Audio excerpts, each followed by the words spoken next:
A 17-year-old girl attended a birthday party with friends, but she never returned home. She seemed to vanish without leaving a single trace, and for more than 2 decades, investigators were left chasing dead ends.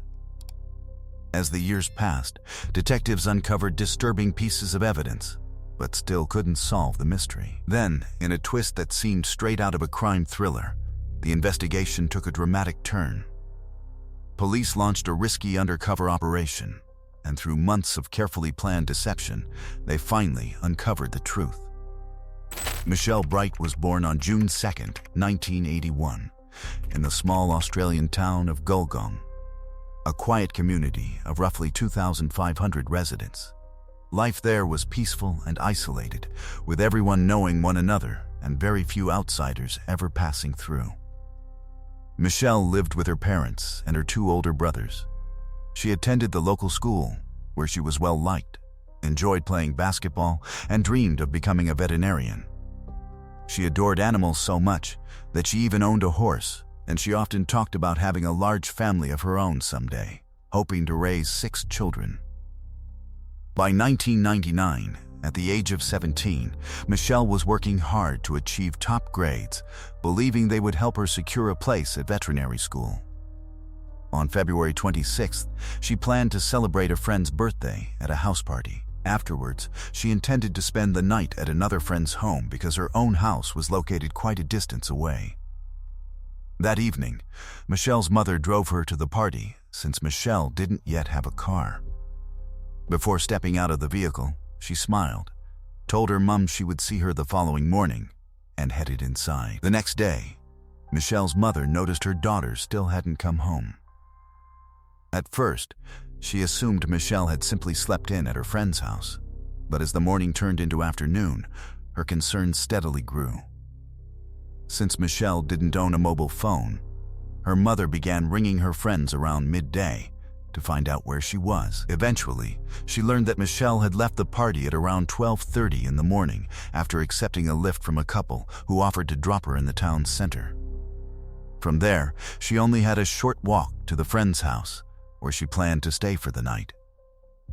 To her mother's shock, however, Michelle had never arrived. Hoping there was a simple explanation, she continued calling everyone Michelle knew, wondering if her daughter had decided to stay somewhere else unexpectedly. Every single person gave the same answer: they hadn't seen Michelle after she left the party. After spending several anxious hours calling friends and searching for answers, Michelle's mother realized something was seriously wrong. With nowhere else to turn, she went to the local police station to report her daughter missing. Unfortunately, the officers dismissed her concerns. They believed Michelle had either stayed out with friends or had willingly run away from home, so they refused to begin an official search. Despite her repeated insistence that Michelle would never disappear without telling her family, the police remained unconvinced. Refusing to sit back and wait, Michelle's family organized their own search. Relatives spread throughout the town, speaking with residents, checking streets, and looking anywhere they thought Michelle might be. But no one had seen her, and no clues emerged. The search continued for several agonizing days until March 2nd, when a local man was walking his dog along a road on the outskirts of town. As he passed an old railway line beside a field, something unusual caught his attention in the tall grass. Curious, he walked closer and was horrified to discover the body of a young woman. He immediately contacted the police. Officers soon arrived and confirmed the victim was Michelle Bright. Some of her clothing had been removed, and her bra had been torn away. Her handbag was found lying nearby, but there was little else at the scene to explain what had happened. What made the discovery even more unsettling was how close Michelle's body had been left to her own home, less than half a mile away.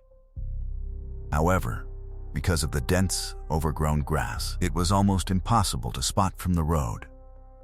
During the autopsy, medical examiners found multiple bruises across Michelle's body and determined that she had been strangled to death. They also concluded she had been sexually assaulted. Despite carrying out an extensive forensic examination, investigators were unable to recover any biological evidence belonging to the attacker. A few strands of hair were found clutched in Michelle's hand, suggesting she had fought back. But the technology available at the time wasn't capable of extracting a usable DNA profile from them.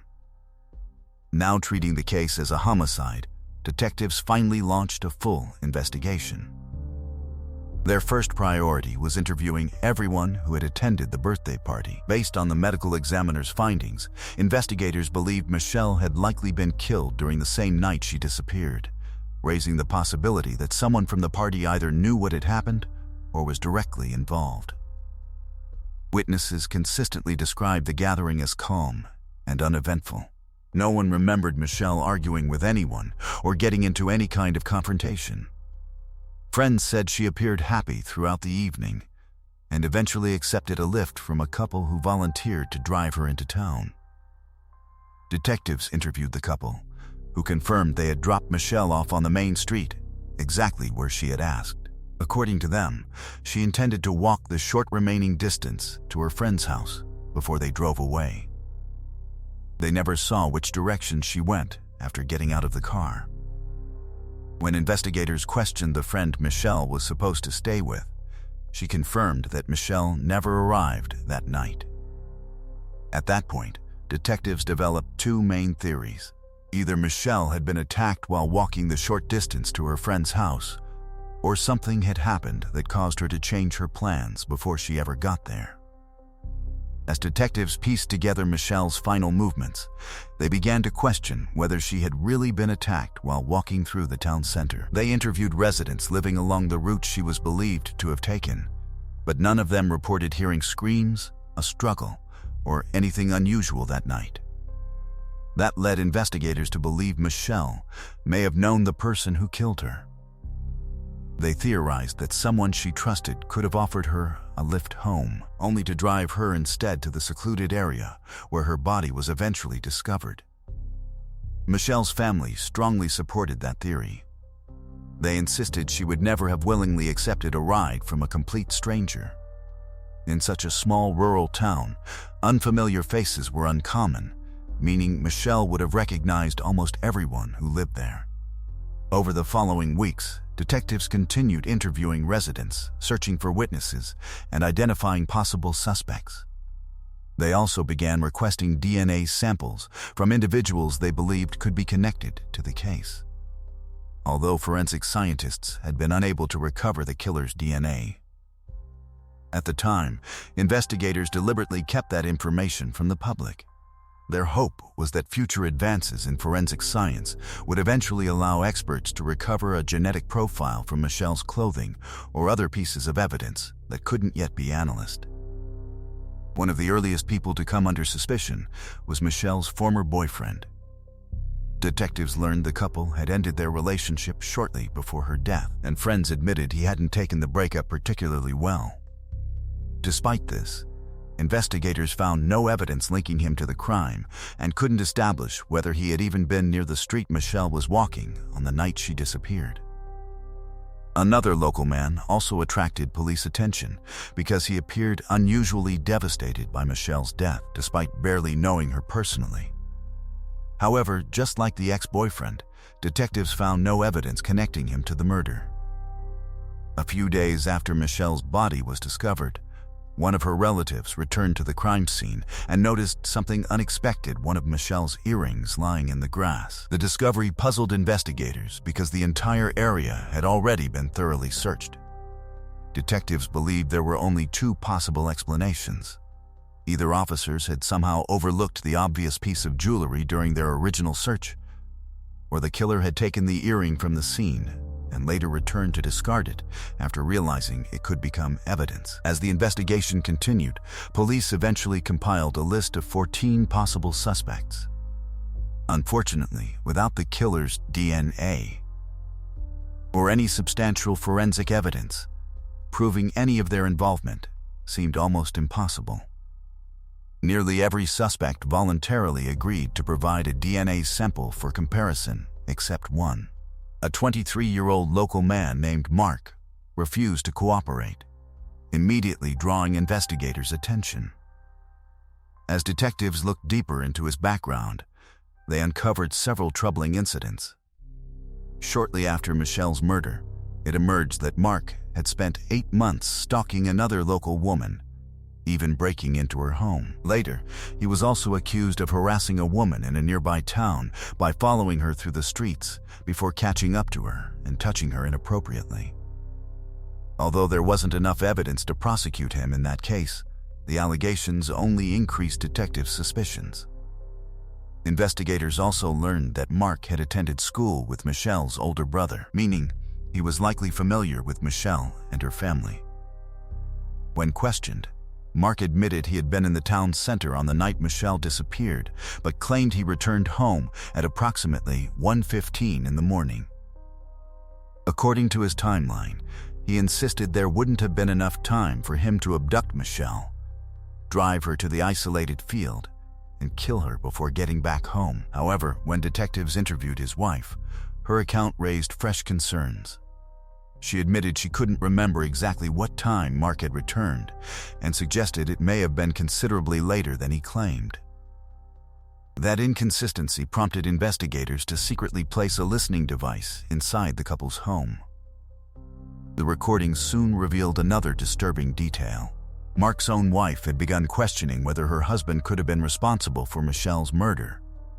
She repeatedly confronted him about the case, clearly doubting the truthfulness of his explanations. Eventually, she persuaded him to provide a DNA sample to police. Curiously, just one day before he was due to meet investigators, Mark crashed his vehicle into a tree. Detectives suspected the collision may have been deliberate, although they were unable to prove it. A few days later, however, Mark finally agreed to submit his DNA. Despite his highly suspicious behavior, investigators still faced the same problem. They had no DNA profile from the killer to compare against his sample. Without forensic evidence or anything directly tying him to the crime, there was simply not enough to justify an arrest. After that, the investigation once again lost momentum. Detectives continued examining different suspects and chasing fresh leads, but every promising avenue eventually reached another dead end. Roughly a year after Michelle's murder, her family made the heartbreaking decision to leave the town altogether.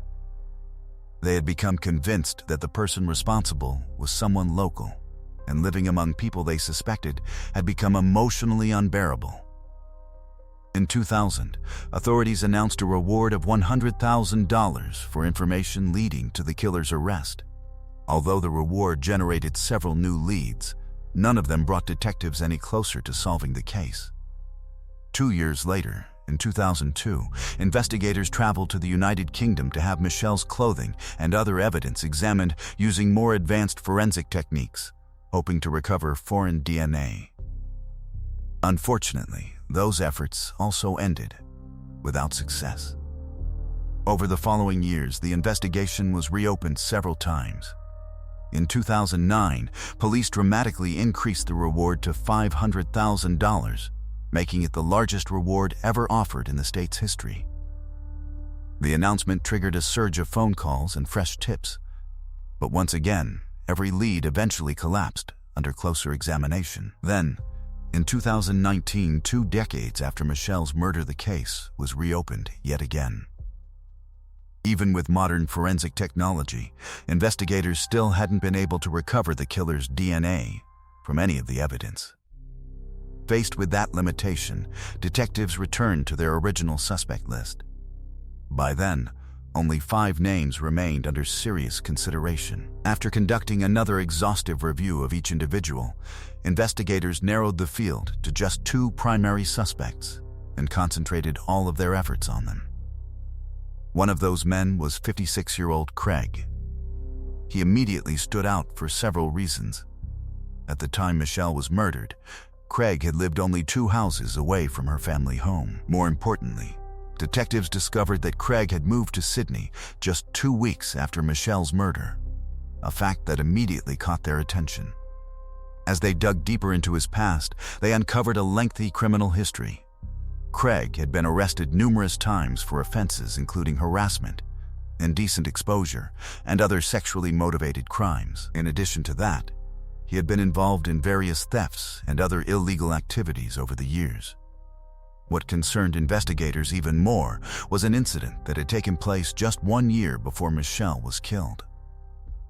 In that case, a young woman from Gulgong had returned home after a party and was sitting on her front porch, waiting for her boyfriend, when Craig approached her. Without warning, he attacked her, struck her, and attempted to sexually assault her.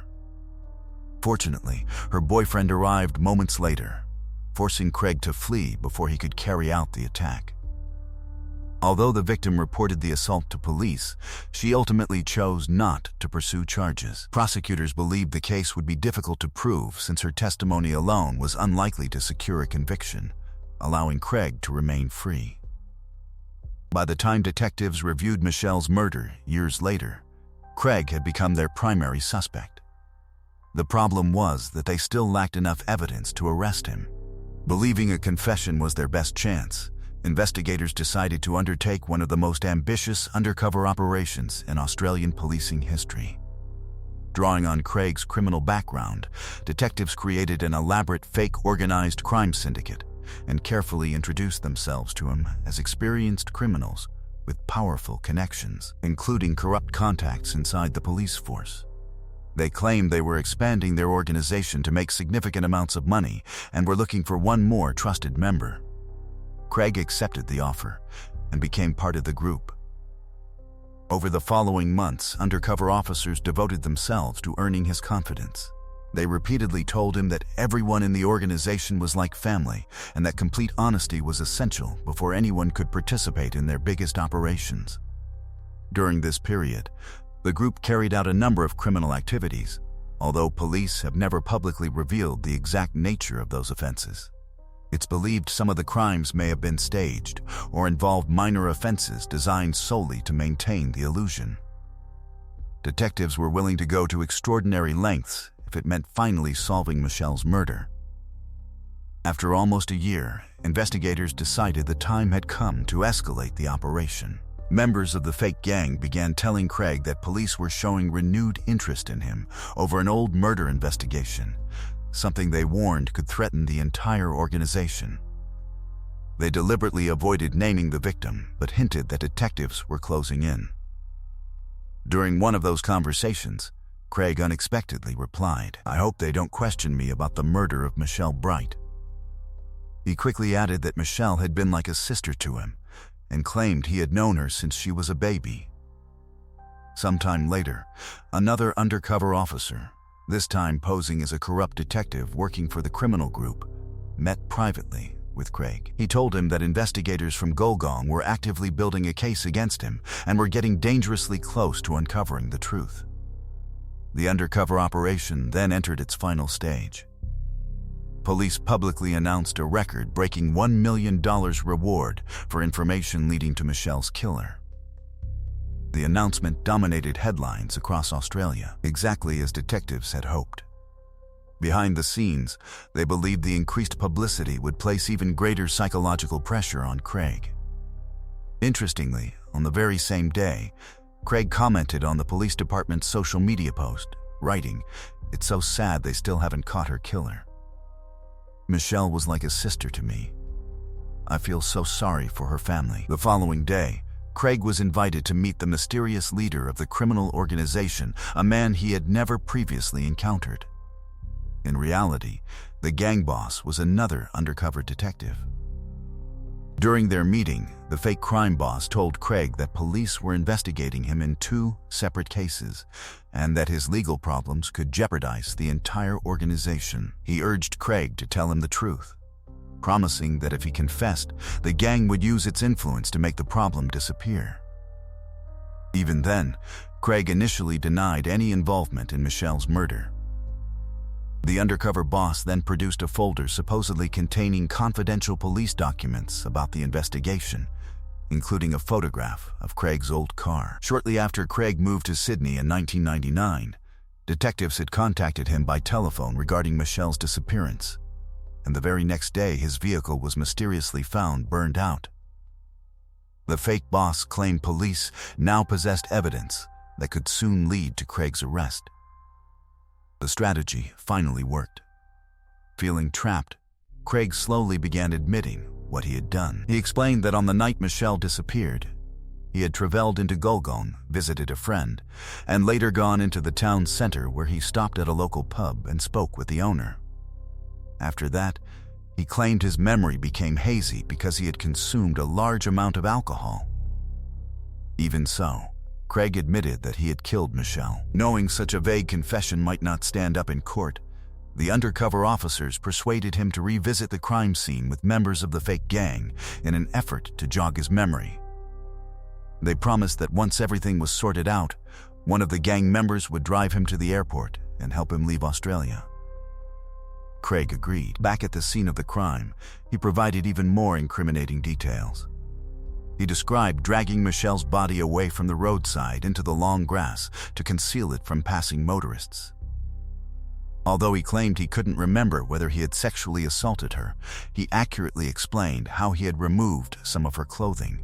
Most importantly, he mentioned that the clasp on Michelle's bra had broken during the attack in investigative detail that had never been released publicly and was known only to detectives and the killer. Craig also confessed to attacking the other woman the previous year, describing in detail how her boyfriend had interrupted the assault before he could carry it out. His account matched the victim's statement precisely, further strengthening the prosecution's case. Once detectives had secured the confession they needed, the undercover officers followed through with the next part of their plan. They drove Craig to the airport exactly as promised, but instead of escaping the country, he was met by waiting police officers. More than 20 years after Michelle Bright's murder, Craig was finally arrested and taken into custody to await trial. Court proceedings began in 2023, where Craig faced charges relating to both Michelle's murder and the earlier attempted sexual assault. He pleaded not guilty to every charge. His defense argued that the undercover operation had placed him under enormous psychological pressure and that his confession was false, claiming he admitted to the crime only because he feared for his own safety. They pointed out that he had repeatedly denied involvement throughout much of the undercover investigation before eventually changing his story. Prosecutors rejected that argument, maintaining that Craig had always been free to walk away from the fake criminal organization and never had to confess.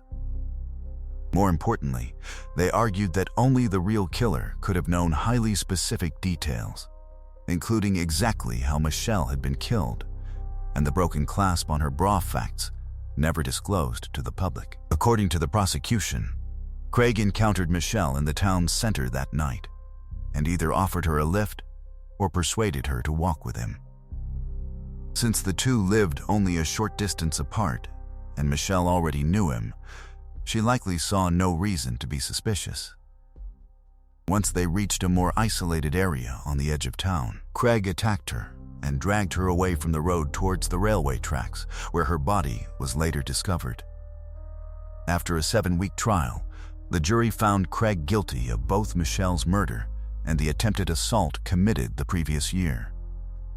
The surviving victim testified in court and once again identified him as her attacker. This time, however, she no longer had to worry about him escaping justice. The judge sentenced Craig to 32 years in prison, with eligibility for parole after serving 24 years.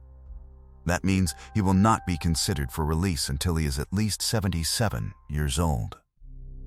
For Michelle's family, the verdict finally brought a sense of closure after decades of unanswered questions. They publicly thanked the detectives whose patience, determination, and extraordinary undercover operation had finally uncovered the truth. The murder had devastated their family in countless ways. 6 years after Michelle's death, her parents divorced under the weight of their grief. Her mother struggled for years to cope with losing her daughter, while her father and brothers constantly blamed themselves, believing they had failed to protect her. Although nothing can undo what happened, they now find some comfort in knowing that the man responsible will most likely spend the remainder of his life behind bars. Let me know your thoughts on this case in the comments below, and if you enjoyed the video, don't forget to leave a like. Let's move on to the next case. A teenage girl accepted what seemed like an ordinary babysitting job expecting to care for 2 young children for only a few hours. But before the night was over, her routine evening had transformed into a nightmare beyond anything she could have imagined. The horrifying crime that unfolded sent an entire community into panic, prompting investigators to pour every available resource into uncovering the person responsible. When the truth finally emerged, it shocked not only the town, but people across the country. Karen Slattery was born on September 18, 1969, in New York. She grew up with an older brother and caring parents who were deeply devoted to their Catholic faith.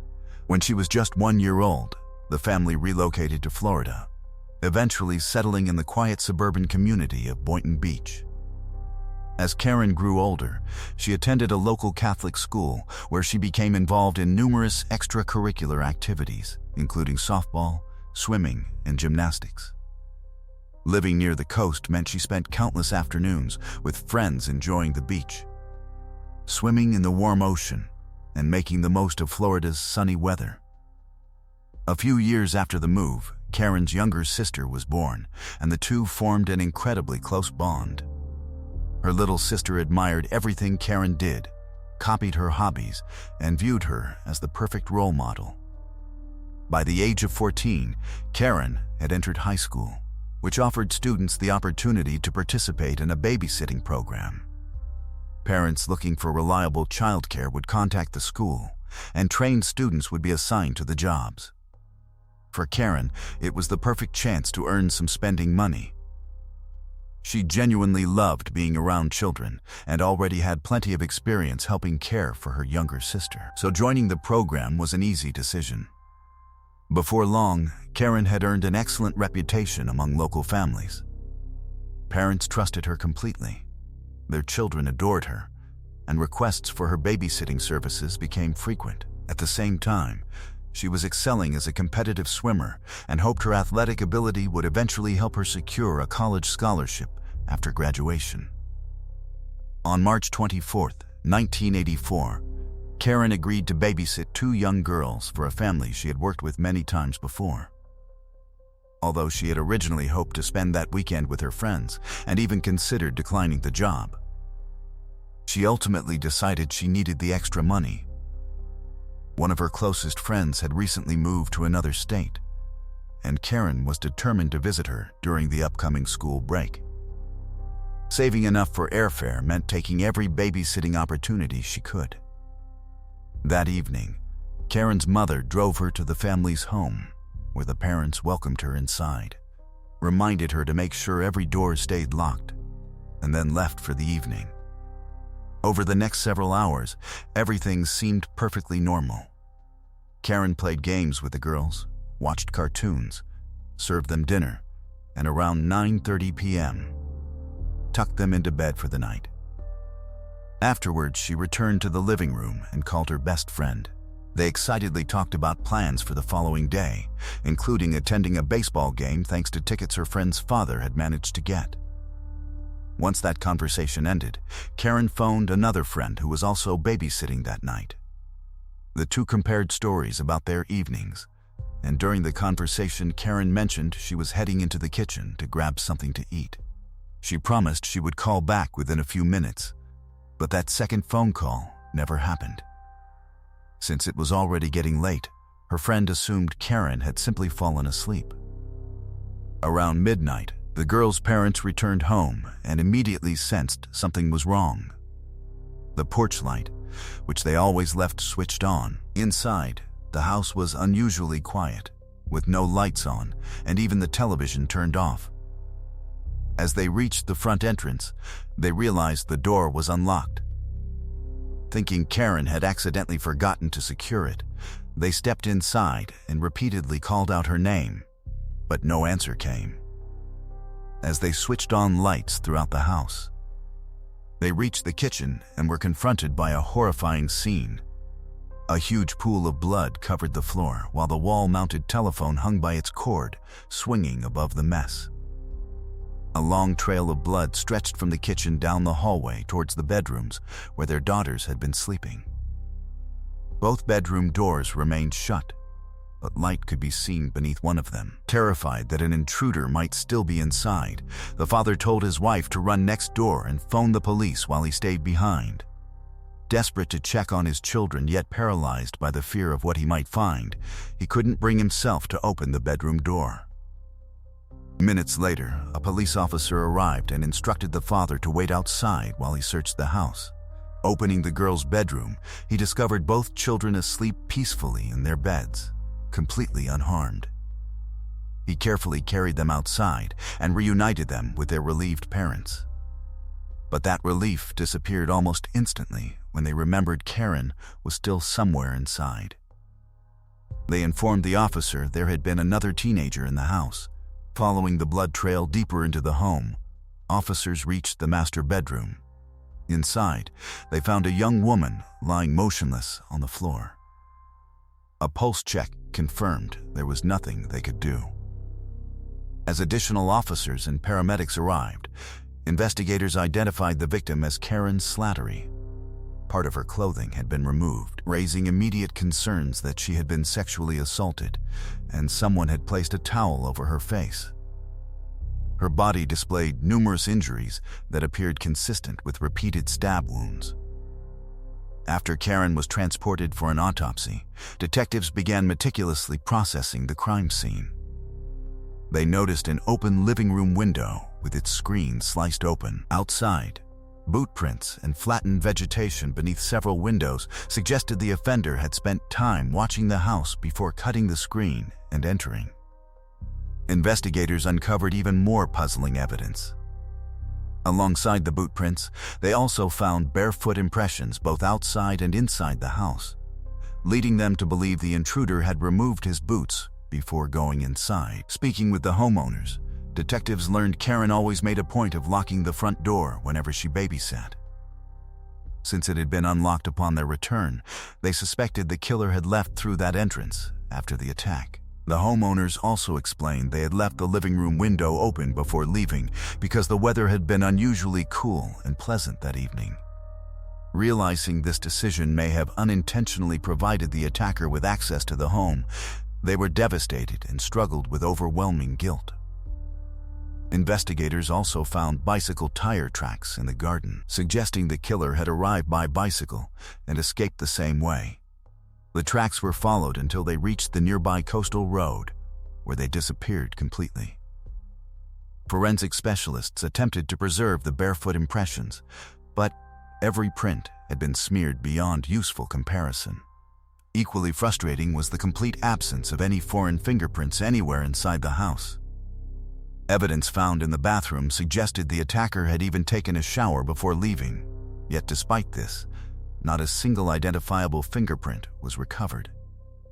Based on the physical evidence, detectives believed the assault had begun while Karen was standing beside the kitchen telephone, where investigators recovered a blood-covered hammer that may have been the first weapon used in the attack. No knife consistent with Karen's wounds was ever recovered from the house, leading detectives to believe the murderer had taken the weapon when he fled.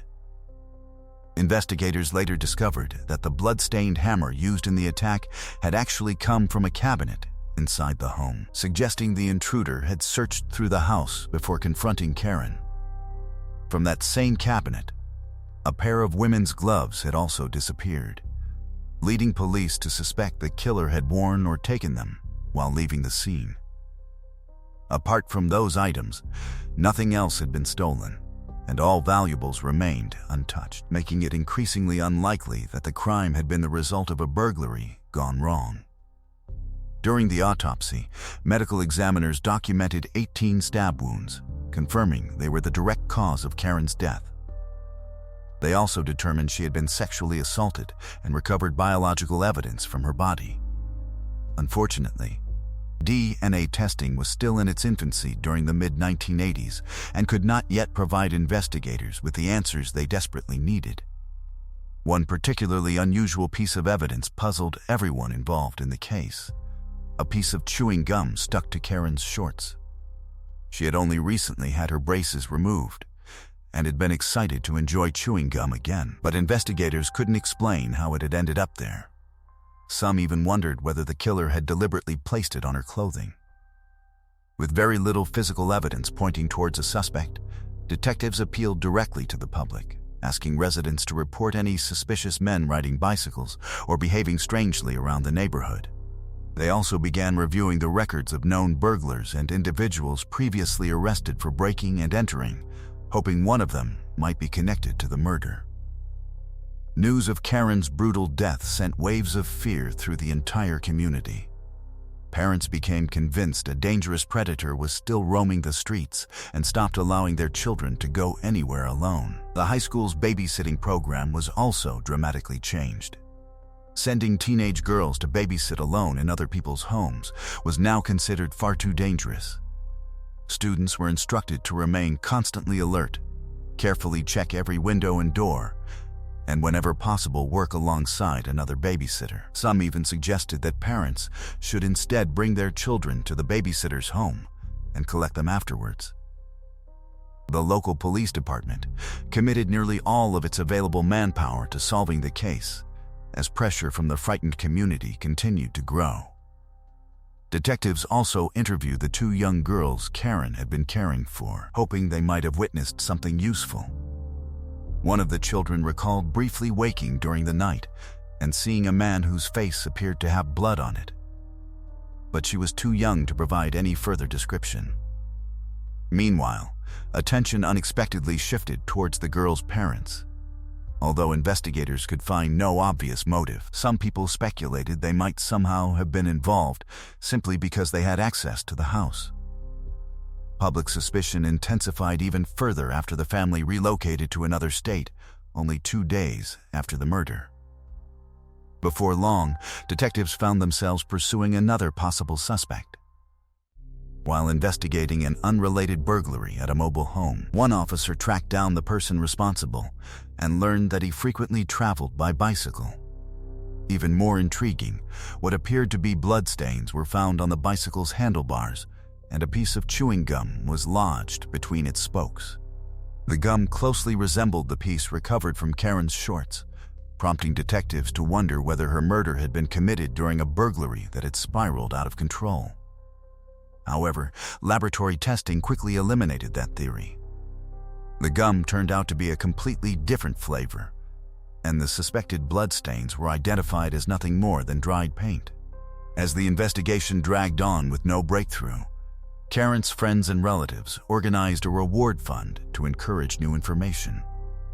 What began as a $10,000 reward soon increased to $30,000 before eventually reaching $50,000. The entire community desperately wanted the killer caught, both to give Karen's family some measure of justice and to restore a sense of safety. The growing reward generated thousands of tips, forcing investigators to examine every lead they received. Many callers insisted police should take a closer look at the parents of the children Karen had been babysitting, convinced they were somehow responsible. Eventually, detectives were forced to publicly announce that the couple had been thoroughly investigated. Their alibis had been fully verified, and they were no longer considered suspects.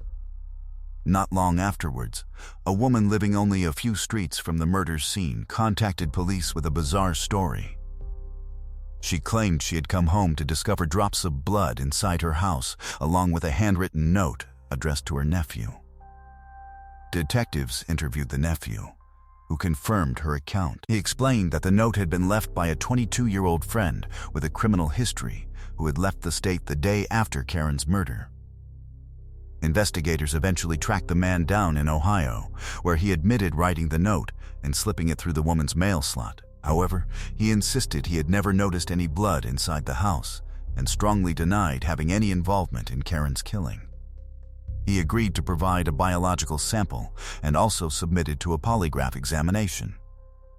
Although the examiner concluded that several of his responses appeared deceptive, the suspect continued denying any connection to the crime. Without enough evidence to charge him, detectives had no choice but to let him go and continue searching elsewhere.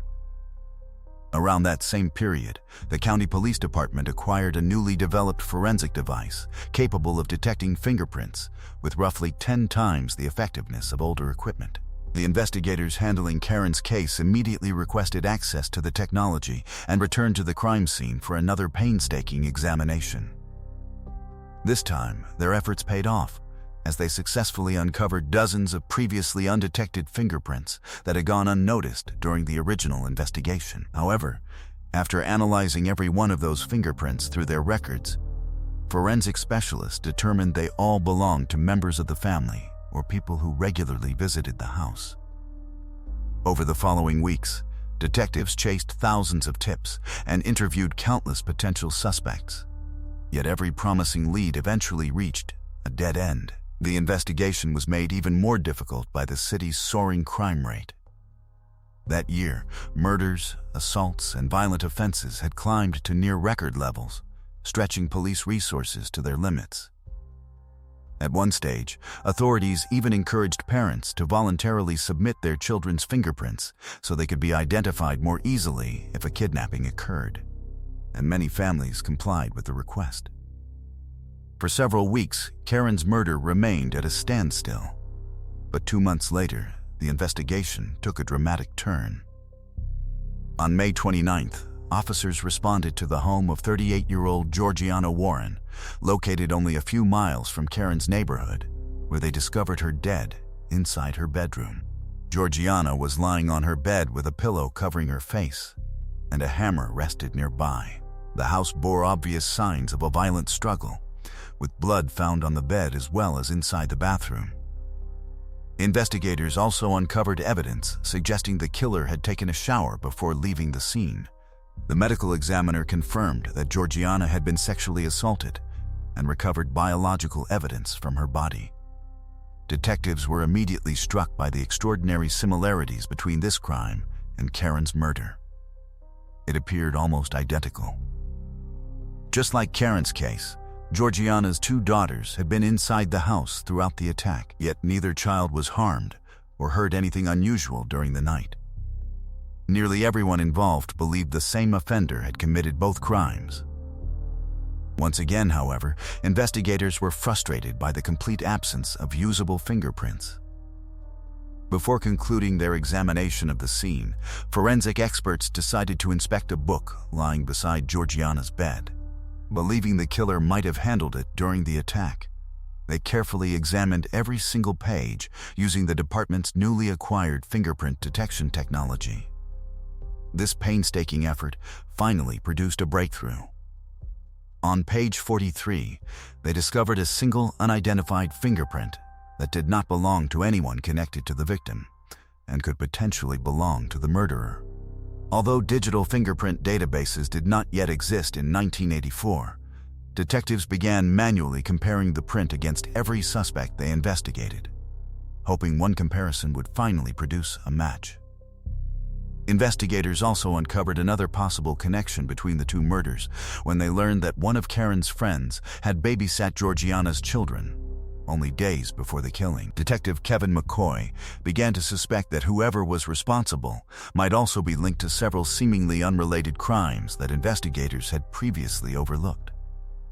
The offender's remarkable ability to avoid leaving fingerprints and escape without being identified suggested someone with considerable experience. McCoy then remembered a disturbing assault he had investigated roughly a month before Karen's murder in Boca Raton. In that case, an unknown intruder had entered a woman's bedroom during the night, repeatedly struck her with a heavy object, removed both her clothing and her ring, and then inexplicably fled without killing her. Although the victim survived, she suffered catastrophic brain injuries that left her unable to remember anything about the attack. McCoy became convinced the same individual could be responsible. As he continued searching for similar incidents, another case captured his attention. On May 22nd, 2 months after Karen's murder, a woman and her son returned home around 2 in the morning and were startled to find a man removing the security screen from one of their windows while attempting to break inside. The woman's son immediately chased after him as the intruder fled on a bicycle. Although the suspect briefly managed to stay ahead, the son eventually caught and tackled him. The struggle lasted only moments before the man broke free, jumped into a nearby canal, and disappeared into the darkness. In his frantic escape, he abandoned both his bicycle and his trainers beneath the window, apparently having removed the shoes before attempting the break-in.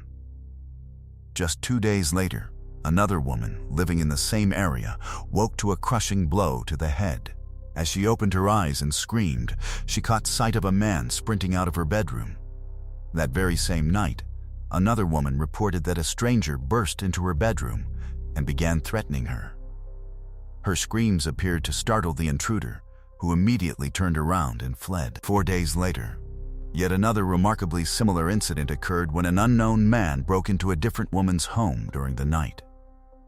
After frightening her into screaming, the attacker attempted to escape, but stumbled, fell into the family's swimming pool, and then climbed out before disappearing. Detective McCoy became increasingly convinced that all of these attacks were connected and likely committed by the same offender. His attention soon shifted to another troubling series of reports. During the previous few months, several female students at a nearby university had complained about a man exposing himself around campus and breaking into their dormitory rooms. Every victim described a white male of average height with short dark hair, allowing investigators to produce a composite sketch of the suspect. McCoy took the sketch and began comparing it with a large collection of mugshots belonging to men previously arrested for sexual offenses. As he carefully examined photograph after photograph, one face immediately stood out because it closely matched the composite drawing. He removed that photograph, mixed it among several others, and presented the lineup to one of the university students who had encountered the suspect. Without any hesitation, she immediately pointed to the same individual. The man was identified as 23-year-old Dwayne Owen, a repeat offender whose criminal record included theft, indecent exposure, and numerous other offenses. The identification gave detectives enough probable cause to obtain a warrant, but there was one major obstacle: they had absolutely no idea where Owen could be found. Detective McCoy immediately issued a citywide alert, distributing Owen's photograph to officers throughout the area. Only a few days later, while carrying out a routine patrol, one officer spotted a man who looked remarkably familiar. While on patrol, an officer noticed a man whose appearance closely matched Dwayne Owen's photograph. She approached him and asked for identification, and he handed over a military ID bearing the name Dan Brown. The officer immediately became suspicious, believing the identification could be fake because the resemblance to Owen's mugshot was so striking. She decided to arrest him and bring him in for questioning. Once his fingerprints were compared with those already on file, investigators confirmed that the man was indeed Dwayne Owen. Authorities were then able to charge him with using false identification, ensuring he remained behind bars while detectives worked to connect him to the murders and other violent attacks. During questioning, Owen admitted that the bicycle and trainers left behind at the scene where he had attempted to break into a house through a window belonged to him. He also confessed to committing several burglaries, but firmly denied any involvement in either murder. At that time, forensic science still couldn't compare his DNA with the biological evidence recovered from the crime scenes, leaving detectives without the proof they desperately needed. Owen seemed to relish every interrogation, often responding with riddles instead of direct answers, and occasionally speaking in poetry. Whenever detectives bluntly asked whether he had ever killed anyone, he calmly replied yes, but refused to elaborate. Even more unsettling was his response when they asked how many people he had murdered. Rather than answering aloud, he silently traced the number 2 across the table with his finger. Throughout the interviews, Owen repeatedly boasted about his extensive knowledge of criminology, claiming he understood exactly how to commit crimes without ever being caught. But despite his confidence, he overlooked one crucial mistake. Investigators had requested a comparison between his fingerprints and the unidentified print recovered from page 43 of Georgiana Warren's book. When the results came back, they finally had the breakthrough they had been waiting for. The fingerprints were an exact match. Detectives returned to the interview room and informed Owen that his fingerprint had been found at one of the murder scenes. Instead of showing concern, he smiled and casually remarked, "I must have touched that stupid book lying on the bed." Soon afterwards, he began talking openly, confessing in remarkable detail to Georgiana's murder. He explained how he had wandered through neighborhoods searching for a suitable victim, selected her home, broken inside, and carried out the attack. One of the most disturbing details he revealed was that he had brought a clean change of clothes, leaving them on his bicycle so he could change after committing the crime. Despite providing such a detailed confession, Owen still refused to admit any involvement in Karen's murder, and detectives still lacked physical evidence directly connecting him to that crime. Determined to break him, one investigator decided to gamble on a bluff. Since every bloody footprint recovered from Karen's house had been too smudged for comparison, the detective took Owen's footprint and placed it beside a completely unrelated photograph of a bloody print. He then falsely told Owen the two matched perfectly, and that investigators now had undeniable proof placing him inside the house. To the detective's surprise, the deception worked. Owen studied the photographs, nodded, and admitted they looked alike. Before long, he began confessing to Karen's murder as well. According to Owen, he had been riding his bicycle around the neighborhood when, at approximately 8 p.m., he saw Karen through one of the house's windows and immediately decided she would become his next victim. Rather than attacking straight away, he rode to a nearby bar, had a drink, waited until darkness fell, and then returned. He watched Karen through the window for some time before removing his socks and pulling them over his hands to avoid leaving fingerprints while climbing inside. Once in the house, he hid inside a cupboard, where he discovered a hammer and a pair of women's gloves. Eventually, he saw Karen walk into the kitchen and answer the telephone. Believing she had discovered his presence and was calling the police, he panicked, rushed from his hiding place, attacked her with the hammer, and dragged her into the master bedroom, where he sexually assaulted her. Afterwards, Owen showered, collected his blood-stained clothing, and hid it in nearby bushes. During the confession, he even mocked investigators, claiming they had done a poor job searching the area because they never checked every bush where he had hidden the evidence. As for the murder weapon, he explained that he rode to the ocean and threw the knife into the water. Once he had disposed of the evidence, he returned to the house he shared with his brother and another roommate. Hoping to create a false alibi, he deliberately turned the kitchen clock back by 2 hours before making as much noise as possible until both roommates woke up. When they complained about the disturbance, Owen apologized and casually asked what time it was. Looking at the altered clock, they unknowingly gave him the incorrect time, exactly as he had planned. Owen hoped they would later repeat that false timeline if questioned by police. Following his confession, he was formally charged with both murders and remained in custody while awaiting trial. As investigators examined Owen's past, they uncovered an upbringing marked by tragedy and instability. His parents, who struggled with alcoholism and drug addiction, both died while he was still a child, leaving him and his brother to be raised in several different foster homes. As an adult, Owen briefly served in the military before studying criminal justice at college. He later admitted that his dream had been to become a police officer, but a minor criminal record prevented him from joining law enforcement. Bitter over those failed ambitions, he chose a very different path. After his arrest, Owen confessed to a long list of additional crimes, including sexual assaults, indecent exposure, voyeurism, and numerous burglaries.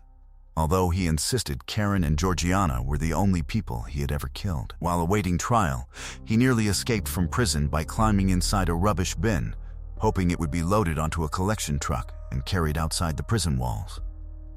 Fortunately, officers discovered him before the plan succeeded. Karen's murder trial began the following year. Owen pleaded not guilty, while his defense team argued that detectives had forced his confessions and violated his constitutional rights.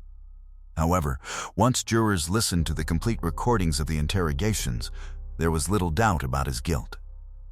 Owen was ultimately sentenced to death for Karen's murder, and received a second death sentence for killing Georgiana Warren. In addition, he was handed 6 life sentences for his other serious offenses. Even after receiving those punishments, the legal battle continued. Owen appealed his conviction in Karen's case, arguing that detectives had ignored his repeated statements that he no longer wanted to answer questions. To the surprise of many, the court agreed that his right to remain silent had been violated, resulting in his conviction for Karen's murder being overturned. Prosecutors immediately challenged the ruling, and after 7 years, Owen faced a second trial. Once again, he was convicted and sentenced to death. Like many death penalty cases, years passed before the sentence was finally carried out. Owen's execution was ultimately scheduled for 15 June 2023, almost 39 years after Karen and Georgiana lost their lives. Karen's younger sister attended the execution, determined to look into the eyes of the man who had stolen her sister's life. But Owen kept his eyes closed until the very end. In a remarkable twist, Karen's sister eventually dedicated her own life to law enforcement and became a sheriff. She has often explained that after Karen's murder, she suffered from relentless insomnia and eventually decided that if she was destined to stay awake through the night, she might as well spend that time protecting others. Share your thoughts about this case in the comments below, and if you enjoyed this documentary, don't forget to leave a like. Let's move on to the next case. A young woman who had only recently completed high school walked out of a shopping mall and disappeared without leaving behind any explanation or trace. Within hours, her family, friends, police officers, and worried members of the community launched a desperate search to find her. However, as detectives began piecing together the events surrounding her disappearance, they uncovered a disturbing trail of evidence that eventually led them to a shocking discovery, one that would leave their small town and the entire country stunned. Lauren Ashley was born on April 1, 1993, in the quiet town of Whitensville, Massachusetts. She was raised in a caring family and was her parents' only child. When Lauren was 6 years old, her parents separated, but her father remained nearby and continued to play an important role in her life. The two shared a close bond, and one memorable experience came when they traveled together to New Orleans to help victims affected by Hurricane Katrina. Despite being young at the time, Lauren worked alongside her father, helping clean up homes and communities damaged by the disaster. From an early age, Lauren was heavily involved in sports. She first played soccer before discovering tennis, a sport where she quickly developed her skills and achieved impressive results. But beyond athletics, Lauren's greatest passion was music. She joined her school's choir and regularly performed at school events, where her talent and enthusiasm made her stand out. During high school, Lauren took a part-time job at a clothing store located inside a nearby shopping mall. After graduating, she planned to move to North Carolina for college and wanted to save as much money as possible before leaving her hometown. Lauren graduated in the summer of 2011. At the age of 18, after finishing school, she spent nearly all her free time with her family and closest friends because she knew she would soon be moving far away and wanted to enjoy every remaining moment with the people she loved. On the morning of July 3rd, Lauren headed to work at the mall like she had done many times before. Earlier that day, she had arranged to meet her friends after finishing her shift, and they expected to hear from her around 6:30 p.m. When Lauren completed her work, she said goodbye to her coworkers and walked out of the mall. Her friends waited for her call, but the expected message never came. They began sending texts and repeatedly calling her phone, but there was no response. At first, they assumed she was simply busy and would get back to them soon. But as more time passed, their concerns started growing. Lauren's father also became worried. She was supposed to visit him after work, but she never arrived. His calls went unanswered, and eventually he reached out to Lauren's friends to see if they knew where she was. When he learned that none of them had heard from her either, he immediately contacted the police. Their town was small, and Lauren's family knew her routines well. They couldn't think of anywhere she would have gone without telling anyone. The fact that she had missed plans with her friends and stopped responding to everyone who cared about her made them fear that something terrible had happened. Police quickly began searching for Lauren, and around the same time, one of her friends reported seeing her vehicle near a beach by a nearby lake. Officers rushed to the location and discovered Lauren's red Jeep parked there. She was nowhere to be found, but her purse, phone, and laptop were still inside. The windows were rolled down, and the discovery immediately raised alarms. Lauren's family and friends insisted she would never abandon her car in such a way, especially while leaving behind valuable personal belongings. Her father was overwhelmed with panic and rushed toward the water, even walking into the lake himself because he feared his daughter might be there. Officers carefully searched the Jeep but found no obvious signs of a struggle. There was no blood, no damage, and no clear indication of what had happened. After examining the vehicle, investigators expanded their search around the beach area, but they found no sign of Lauren. The only unusual discovery was her car keys, which were located inside a nearby storm drain. To detectives, it appeared as though someone may have intentionally thrown them there. By this point, Lauren's friends had gathered near the beach, and investigators began interviewing everyone who knew her. During those conversations, they mentioned Lauren's former boyfriend, Nathaniel, whom she had ended her relationship with several months earlier. They explained that Nathaniel had struggled emotionally after the breakup, but they strongly rejected the idea that he could have harmed Lauren. According to them, he still cared deeply about her and would never do anything violent. Later that evening, detectives visited Nathaniel at his home. He told them he had spent the entire night there, and his mother confirmed his story, explaining that they had watched movies together. Based on the information available at the time, police decided there was no reason to consider him a suspect and continued focusing their efforts on finding Lauren. As the search expanded, Lauren's relatives and dozens of local residents joined police in searching the surrounding areas. One of her friends remained beside Lauren's Jeep throughout the night, holding on to hope that she might somehow return. While the search continued, detectives examined Lauren's phone records and discovered something that caught their attention. At 7:05 p.m., Lauren had sent Nathaniel a message containing only one word: "Here."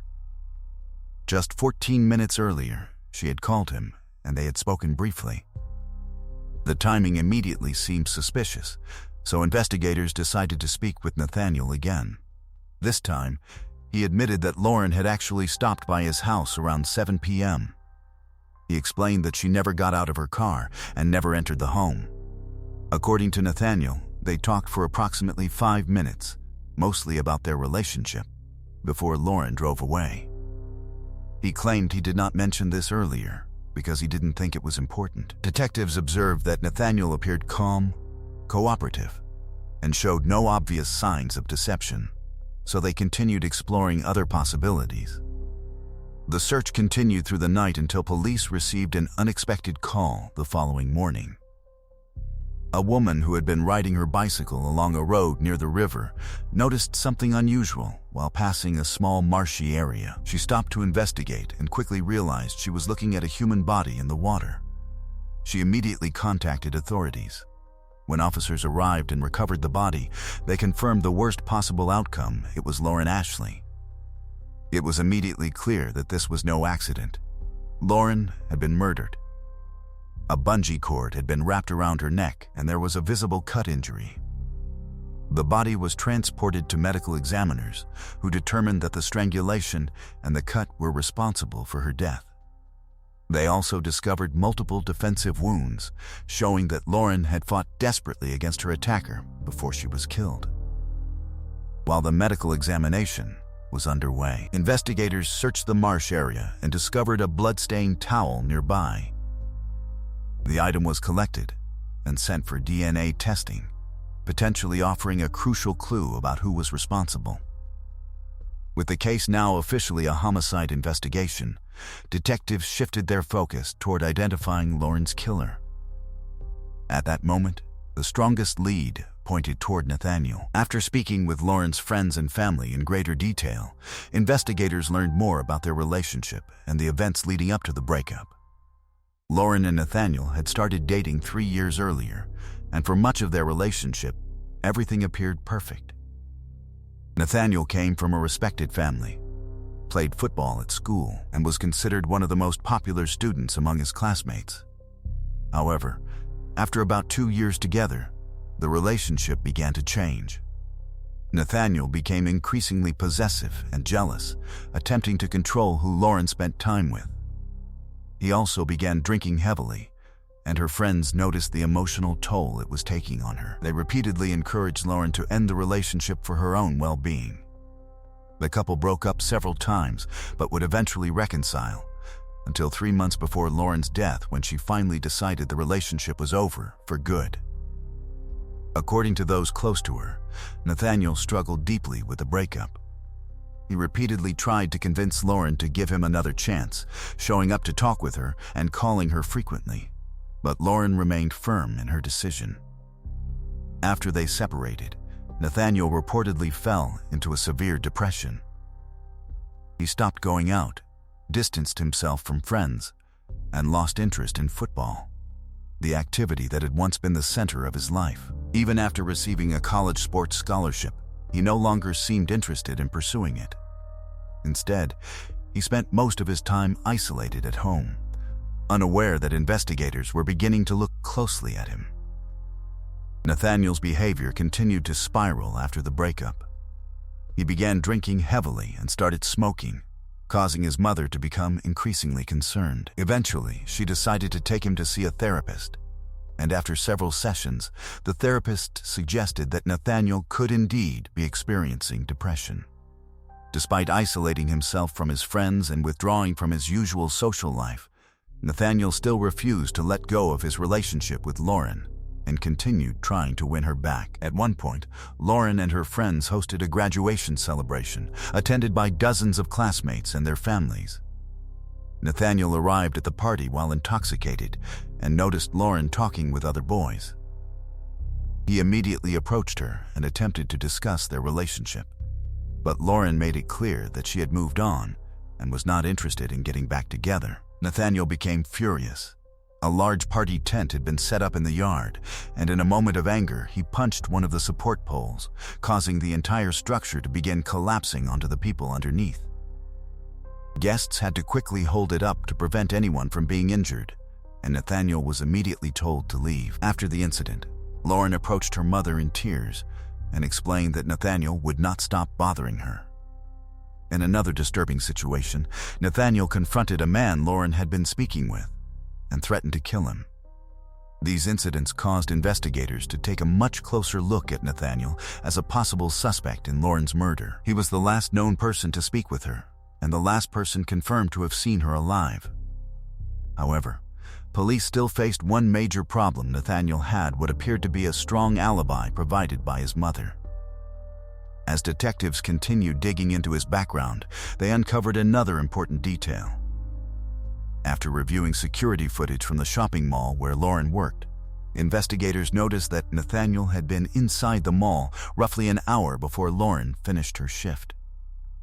Although he never approached Lauren directly, he did visit a sports nutrition store located on the same level as her workplace.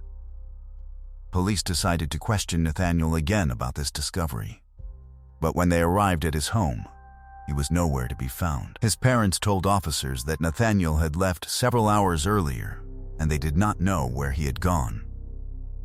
Detectives then questioned his mother once more about whether she had been home the entire night.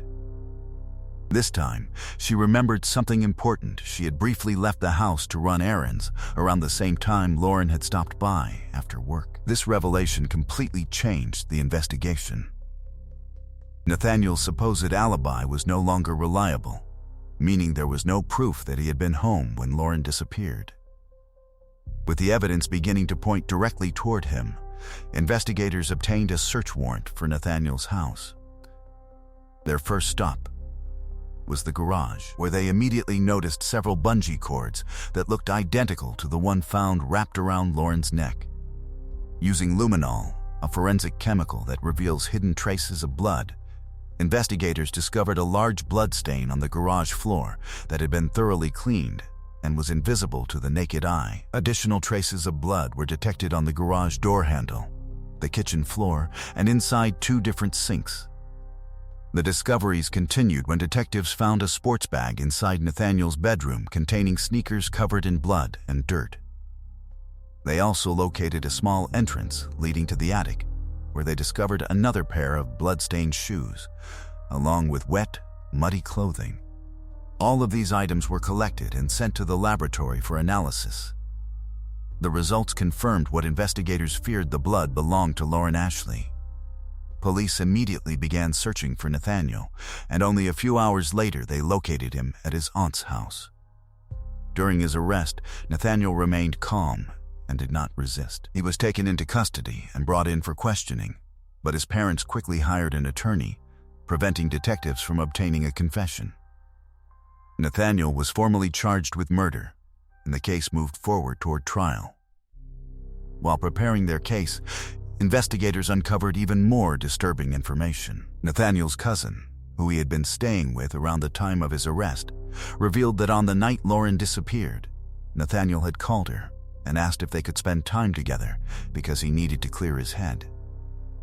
Although she was unavailable that evening, the two eventually met the following day around the same time news broke that Lauren's body had been discovered. When his cousin asked whether he had anything to do with the murder, Nathaniel gave a chilling response. He said, "They'll never find the murder weapon, if that's what you're asking." He then admitted that he had driven Lauren's Jeep to the beach. Another shocking revelation came when investigators learned that Lauren had only agreed to meet Nathaniel that night because his mother had personally visited her workplace and asked her to talk with him. She was worried about her son's emotional state and believed that speaking with Lauren might help him accept the breakup. She had no idea that the conversation would lead to such a tragic outcome.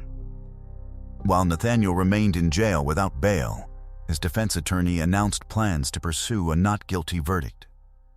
The lawyer did not deny that Nathaniel had killed Lauren, but argued that he had been experiencing a severe mental breakdown at the time and was unable to control his actions. If the court accepted this argument, Nathaniel could have avoided a traditional prison sentence and instead been placed into mandatory psychiatric treatment, potentially allowing for his release years later. The trial officially began on February 13th, 2013, approximately a year and a half after Lauren's murder. Prosecutors argued that Nathaniel fully understood what he was doing and that the killing had been carefully planned in advance. According to their theory, Nathaniel arranged to meet Lauren after her work shift, knowing that his parents would not be home. Investigators also discovered that he had specifically instructed Lauren not to park in front of his house, but instead leave her Jeep on a nearby street. Prosecutors believed that once Lauren arrived, Nathaniel brought her into the garage, where he attacked her with a knife and strangled her. He then drove her Jeep to the beach, threw the keys into a storm drain, and walked back home. Afterwards, they claimed he placed Lauren's body inside the trunk of his own vehicle and transported her to the marsh, where he disposed of her remains in the water.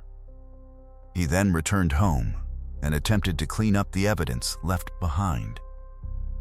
One important piece of evidence came from a witness who reported seeing Nathaniel later that night. Based on the timeline, the witness saw him returning from the direction of the marsh. He was shirtless, and loud music was coming from his vehicle. Nathaniel's defense team did not argue that he was innocent of the killing.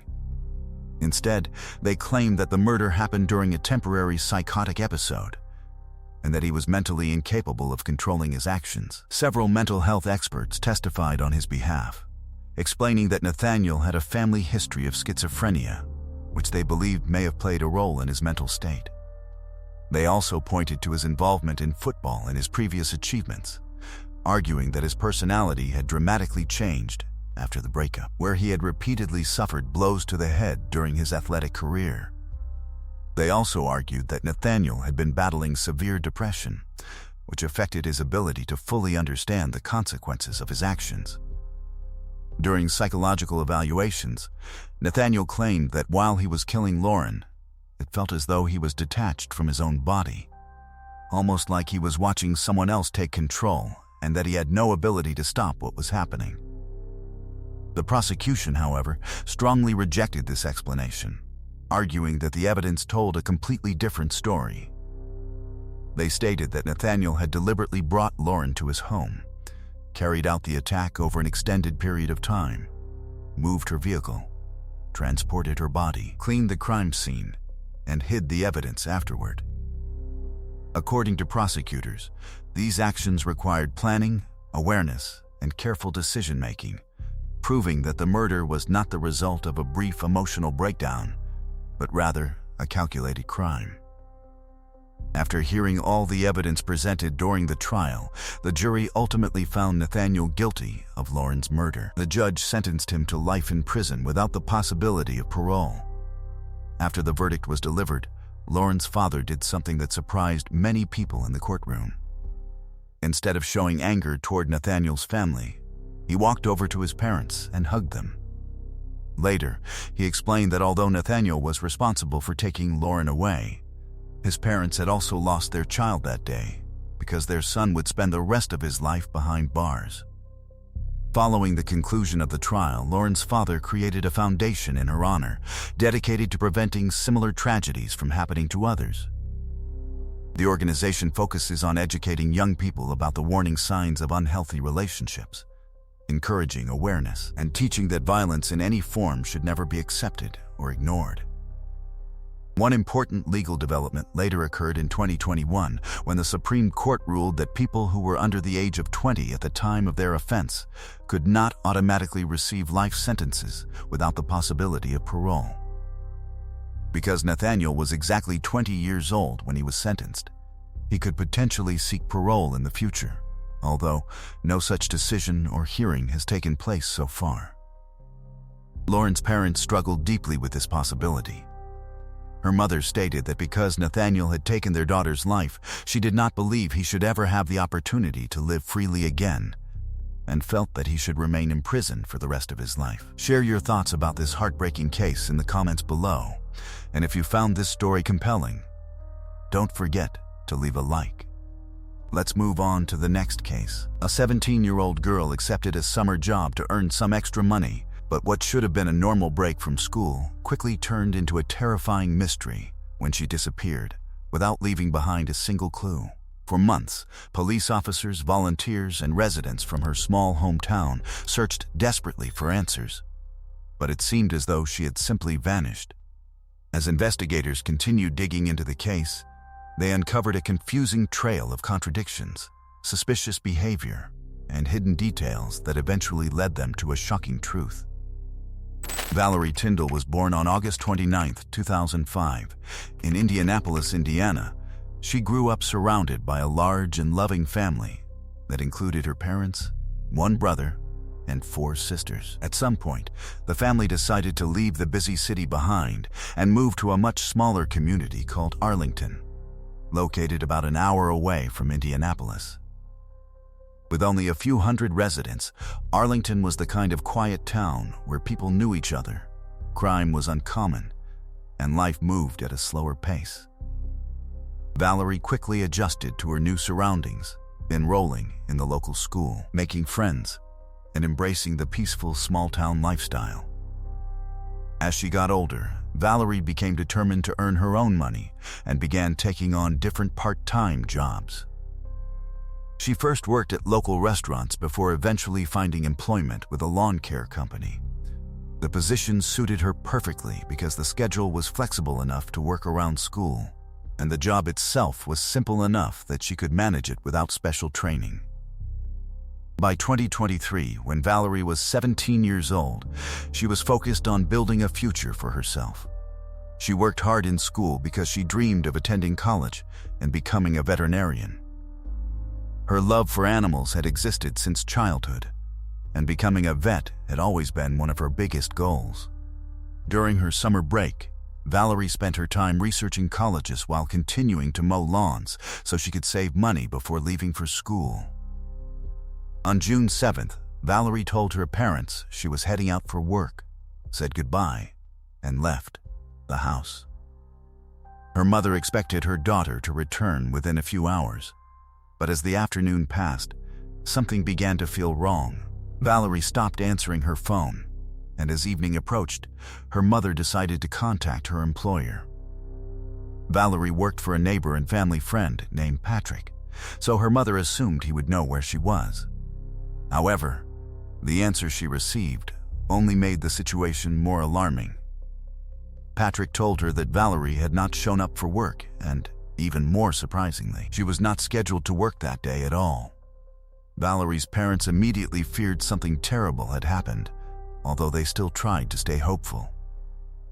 Her mother considered another possibility that Valerie might have told them she was going to work, but had actually spent the day with friends. Even though Valerie had never done anything like that before, it was one explanation that meant she could still be safe. They decided to wait a little longer, hoping she would walk through the door soon. At the same time, they began contacting everyone Valerie knew, but no one had seen her or heard from her that day. By the following morning, when Valerie still had not returned home, her parents knew they could no longer wait and contacted the police. After speaking with the family, investigators considered several possibilities, including that Valerie may have left voluntarily or secretly gone somewhere without telling anyone. Her mother explained that Valerie normally did not work on Wednesdays, but she had assumed her daughter picked up an extra shift. Officers then spoke with Patrick, who confirmed that Valerie was not scheduled to work that day and that her last shift had been on Tuesday. Detectives also interviewed Valerie's friends, classmates, and acquaintances, but nobody could provide any information about where she had gone. Because Arlington was such a small community, investigators quickly tracked down nearly everyone Valerie might have interacted with, yet every conversation led to another dead end. The only useful information came from a witness who reported seeing Valerie driving through town around noon on the day she disappeared. Unfortunately, that sighting did little to explain where she went afterward. As the days continued to pass without any sign of Valerie, police became increasingly concerned that she was not simply going to return home. Investigators began focusing on two major possibilities. Either Valerie had intentionally left on her own, or she had become the victim of a crime. Her parents struggled to believe that she would willingly disappear. There had been no problems at home, no signs that she wanted to leave, and she had been working hard toward her dream of becoming a veterinarian. Still, the possibility that she had run away gave them a small amount of hope because it meant their daughter could still be alive somewhere. For several weeks, police officers, Valerie's family, and volunteers searched tirelessly throughout the surrounding areas. Authorities also asked residents to keep an eye out for Valerie's vehicle. The fact that nobody in the small town had seen her car raised even more questions. Investigators believed either Valerie had driven away from Arlington herself, or someone had moved and hidden the vehicle. Nearly 3 weeks later, on June 26th, police finally located Valerie's car at an apartment complex in Shelbyville, approximately 20 miles away from Arlington. The vehicle was locked, but the license plates had been removed. Inside, investigators found no obvious signs of a struggle and no immediate evidence that revealed what had happened to Valerie. However, detectives quickly discovered a connection that caught their attention. The apartment complex where the vehicle was found was actually a customer of the lawn care company where Valerie worked. This detail immediately raised questions because Patrick had previously insisted Valerie had no work assignment that day. Investigators began wondering whether he was hiding information and shifted their attention toward him. After speaking with people living near the apartment complex, detectives discovered another important witness. This person claimed they had seen Valerie on the day she disappeared, but she was not alone. According to the witness, Patrick was inside the vehicle with her. Armed with this new information, police returned to question Patrick. At first, he continued repeating his original story, insisting he had not seen Valerie that day. But when investigators told him that a witness had placed him with Valerie and that her abandoned car had been discovered, his story suddenly changed. Patrick finally admitted that he had been with Valerie that day. According to his updated version of events, he claimed that they met in Shelbyville, and according to Patrick, Valerie asked him to take her to a small nearby town called Homer, located only a few miles away from Arlington. He claimed that Valerie told him she was planning to leave home and that someone would be waiting for her there. Patrick said that once they arrived, Valerie stepped out of his vehicle and got into another car driven by an unknown man before leaving the area with him. He also claimed that the following day he went back, collected Valerie's vehicle, and parked it at the apartment complex where police eventually discovered it. Patrick insisted that his only intention was to help Valerie, but investigators immediately noticed several problems with his explanation. They had already reviewed the location data from Valerie's phone, and the records showed that the device was last active in Arlington, not in Homer or any other nearby town.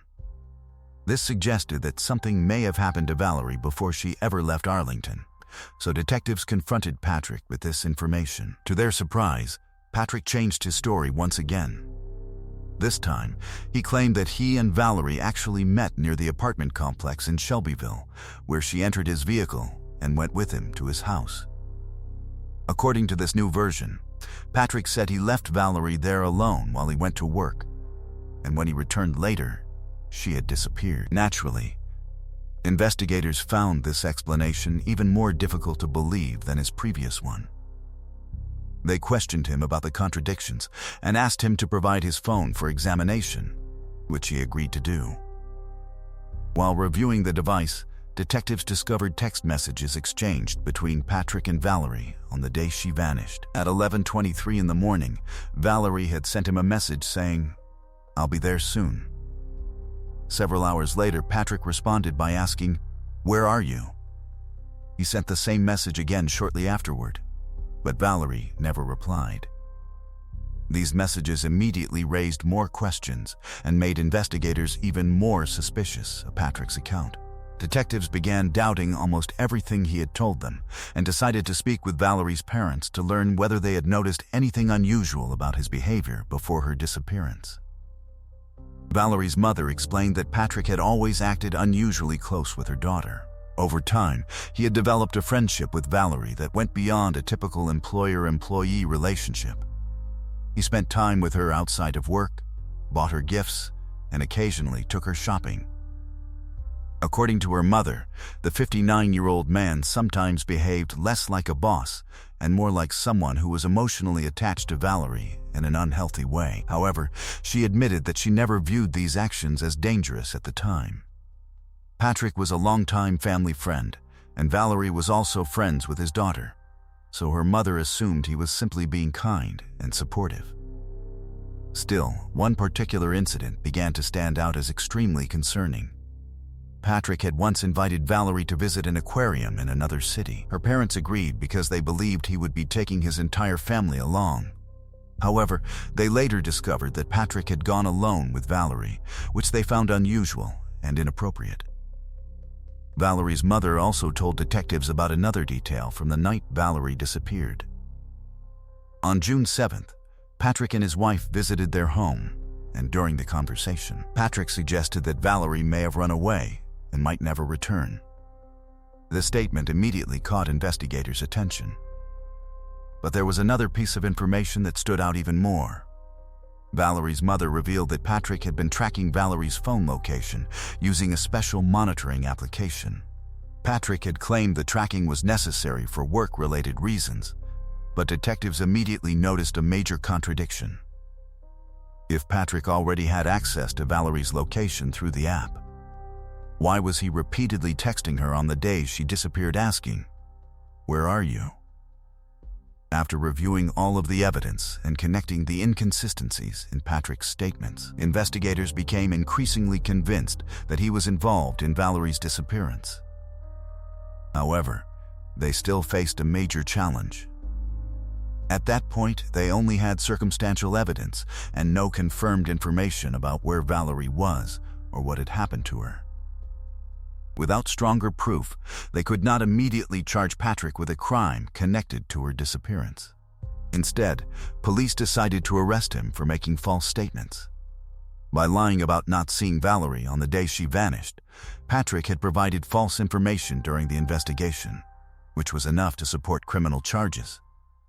He was formally arrested, while detectives continued searching for answers and trying to determine their next move. The decision to arrest him was partly based on the hope that once Patrick was in custody, he might eventually reveal the truth about what happened to Valerie. However, even after his arrest, he continued maintaining that he had nothing to do with her disappearance.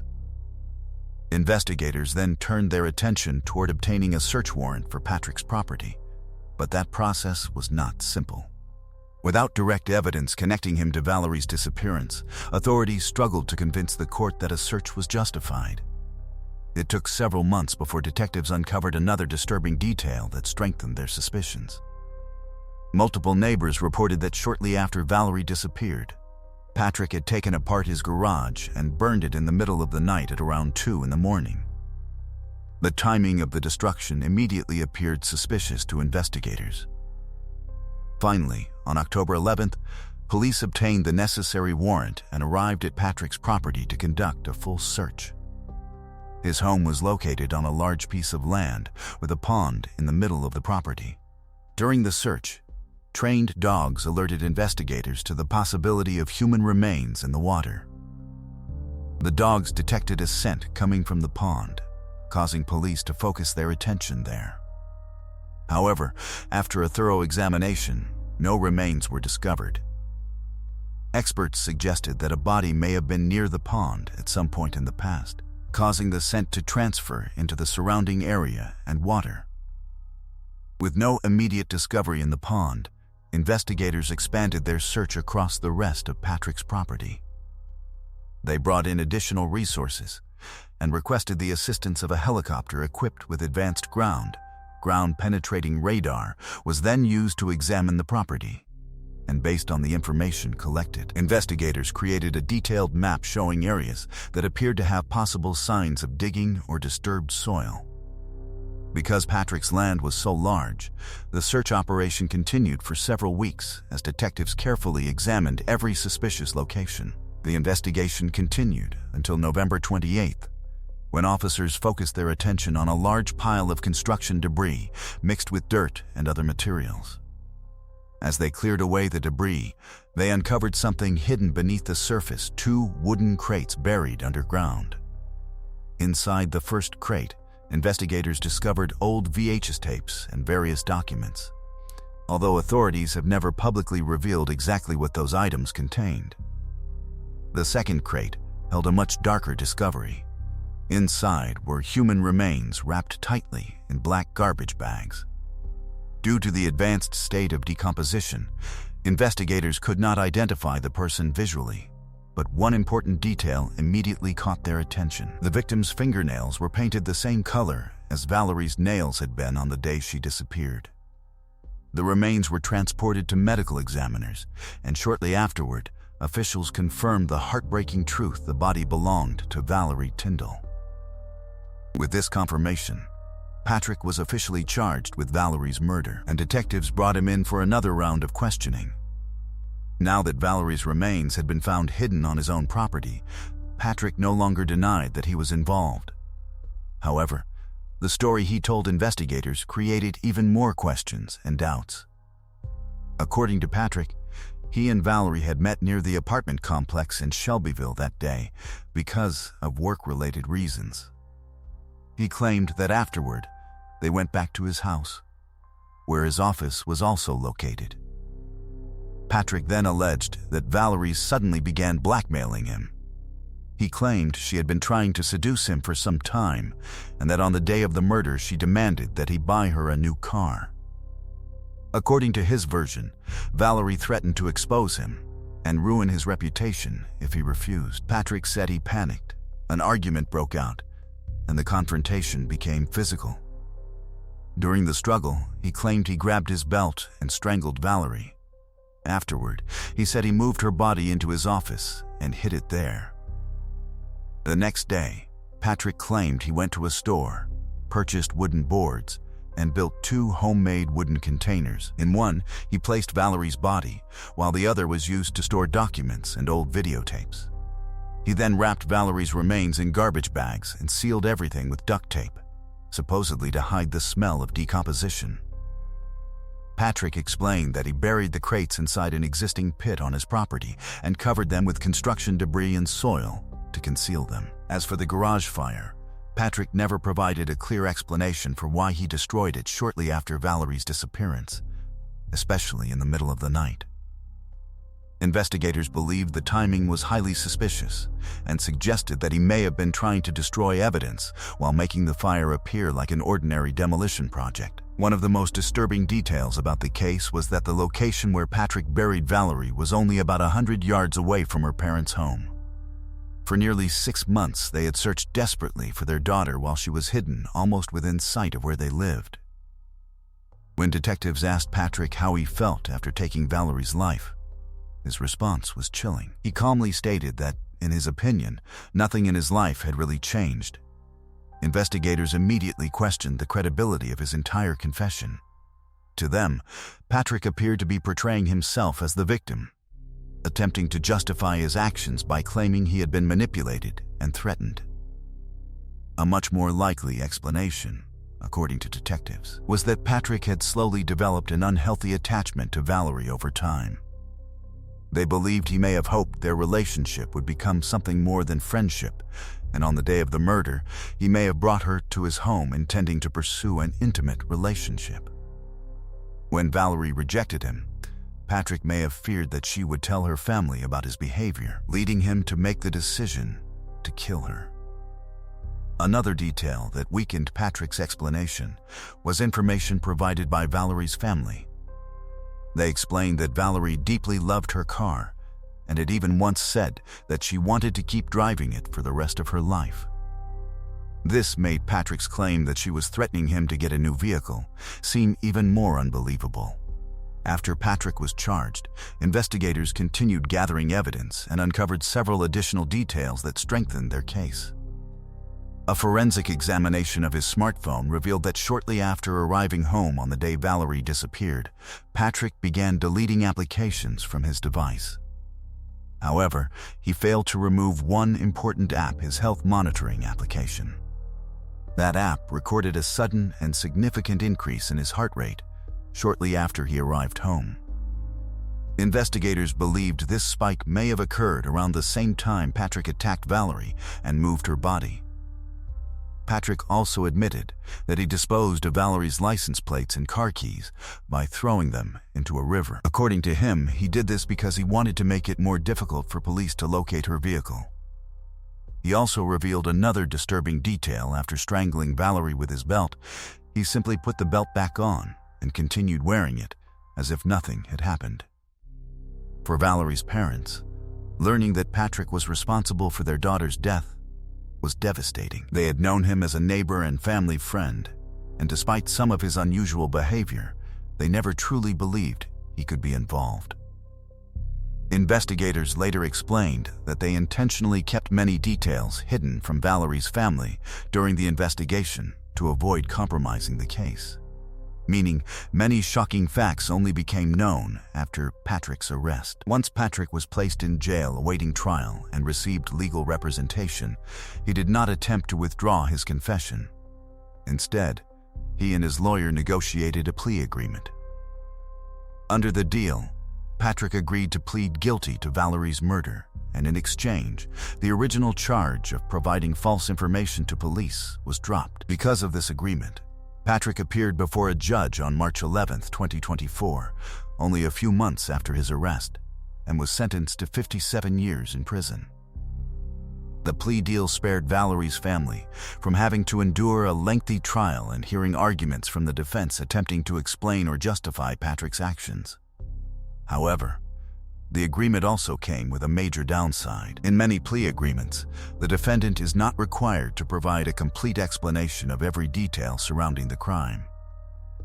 Patrick only had to admit responsibility for the murder, meaning Valerie's parents may never know the full truth about what happened or what motivated him. Although investigators' theory remains the most likely explanation, some questions may never receive answers. Patrick's own family was also devastated by the discovery.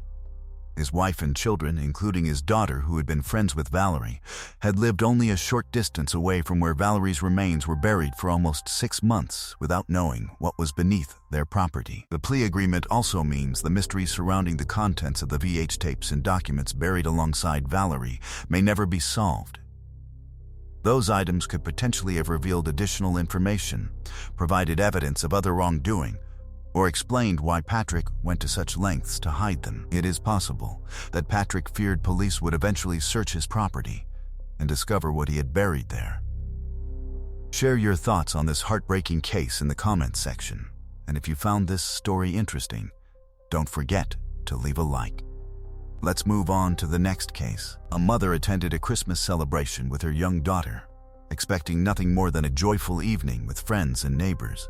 But during the middle of the event, the little girl suddenly disappeared without any explanation.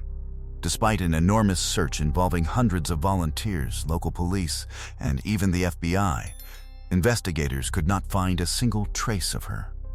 As the case developed, detectives uncovered a series of disturbing details that revealed a much darker and more complicated situation than anyone had imagined. Eventually, they discovered the truth behind the disappearance. But the answer shocked everyone involved. Melissa Brandon was born on April 12, 1984, in Texas. Shortly after her birth, her parents separated, and her mother decided to move with her to a small community called Lorton, Virginia. It was a quiet and peaceful town, known for being a safe place for families and children. Melissa's mother, Tammy, found work as an accountant at a nearby company and rented an apartment in a residential complex located on the edge of town. The apartment community consisted of several small buildings, but what made it special was the strong sense of connection among the residents. The complex regularly organized activities and gatherings for families, especially for children. These events took place every Friday and during holidays, giving neighbors the opportunity to spend time together and build friendships. Over time, the residents became a close-knit community where everyone knew each other. Melissa loved living there. She was only 5 years old when she moved in, and she quickly became comfortable in her new surroundings. She spent much of her time outside playing with other children and enjoyed participating in the events organized by the complex because they always included games, entertainment, and plenty of food.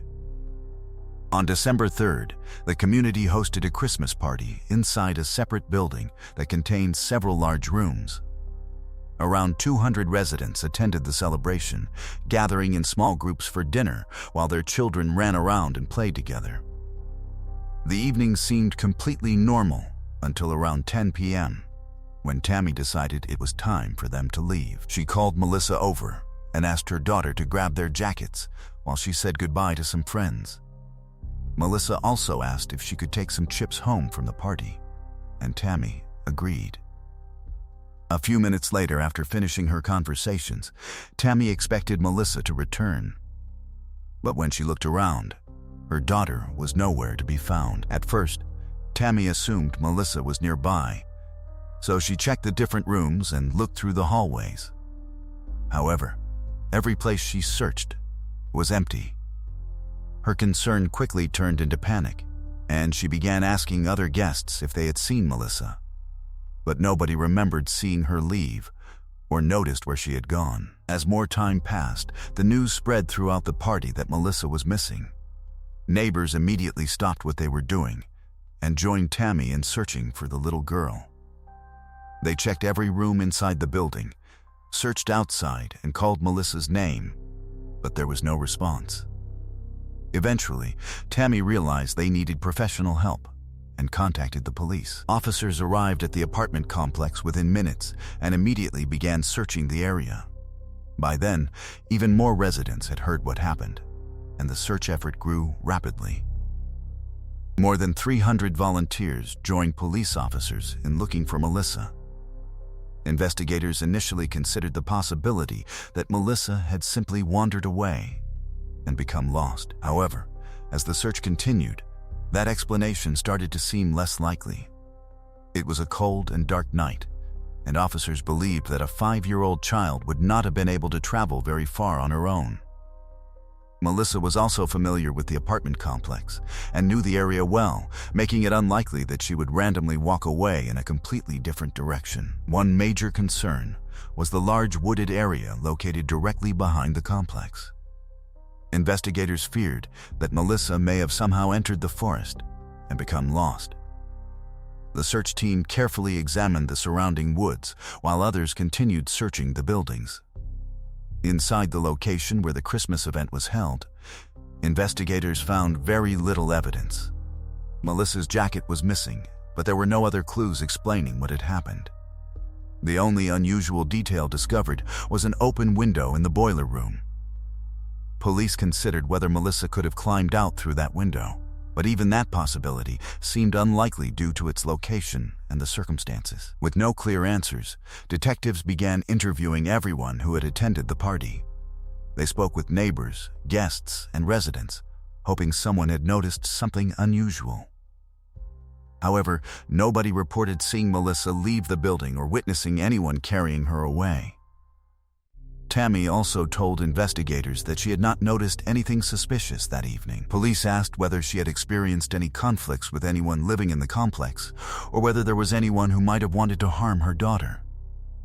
Tammy explained that she had a good relationship with the neighbors and had never experienced any problems. Investigators also looked into Melissa's father, considering the possibility that he may have taken her, as this is a common possibility in missing child cases.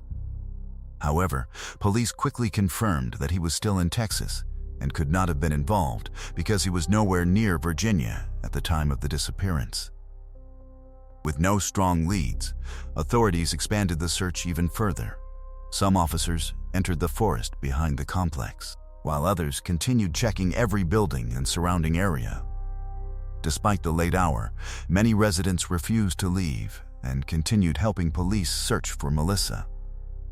Unfortunately, the massive effort produced no results. There were no signs of Melissa anywhere in the forest, the apartment buildings, or the surrounding area. Eventually, police asked the volunteers to return home and began a more detailed investigation by going door to door. Around 400 people lived in the complex, and officers personally spoke with each resident that night. Investigators asked everyone whether they had seen Melissa, noticed anything unusual, or remembered any suspicious activity. However, nobody could provide an explanation for where the little girl had gone. With no answers and no clear evidence, detectives asked residents to think carefully about anything strange that may have happened around the apartment complex before Melissa disappeared. Even if the information did not initially appear directly connected to Melissa's disappearance. Investigators finally received their first significant lead. Several women who attended the Christmas event reported that Caleb Hughes, one of the apartment complex's maintenance workers, had behaved inappropriately that evening. They said he had attempted to flirt with them and made several uncomfortable and inappropriate remarks, despite the fact that many of them were standing with their husbands. Hughes was only 23 years old at the time, but his behavior also caught the attention of several parents at the event. Many noticed that he seemed unusually interested in the children and was paying far more attention to them than seemed normal. After hearing these concerns, police returned to Tammy and asked whether she had noticed anything unusual about Hughes during the party. Tammy then remembered that Hughes had approached her multiple times throughout the evening and repeatedly started conversations about Melissa. At one point, he even offered to take Melissa to the bathroom himself, so that Tammy would not have to leave the event. To investigators, these details appeared highly suspicious, and they decided that Hughes needed to be questioned. However, when officers attempted to locate him, they discovered that he was missing.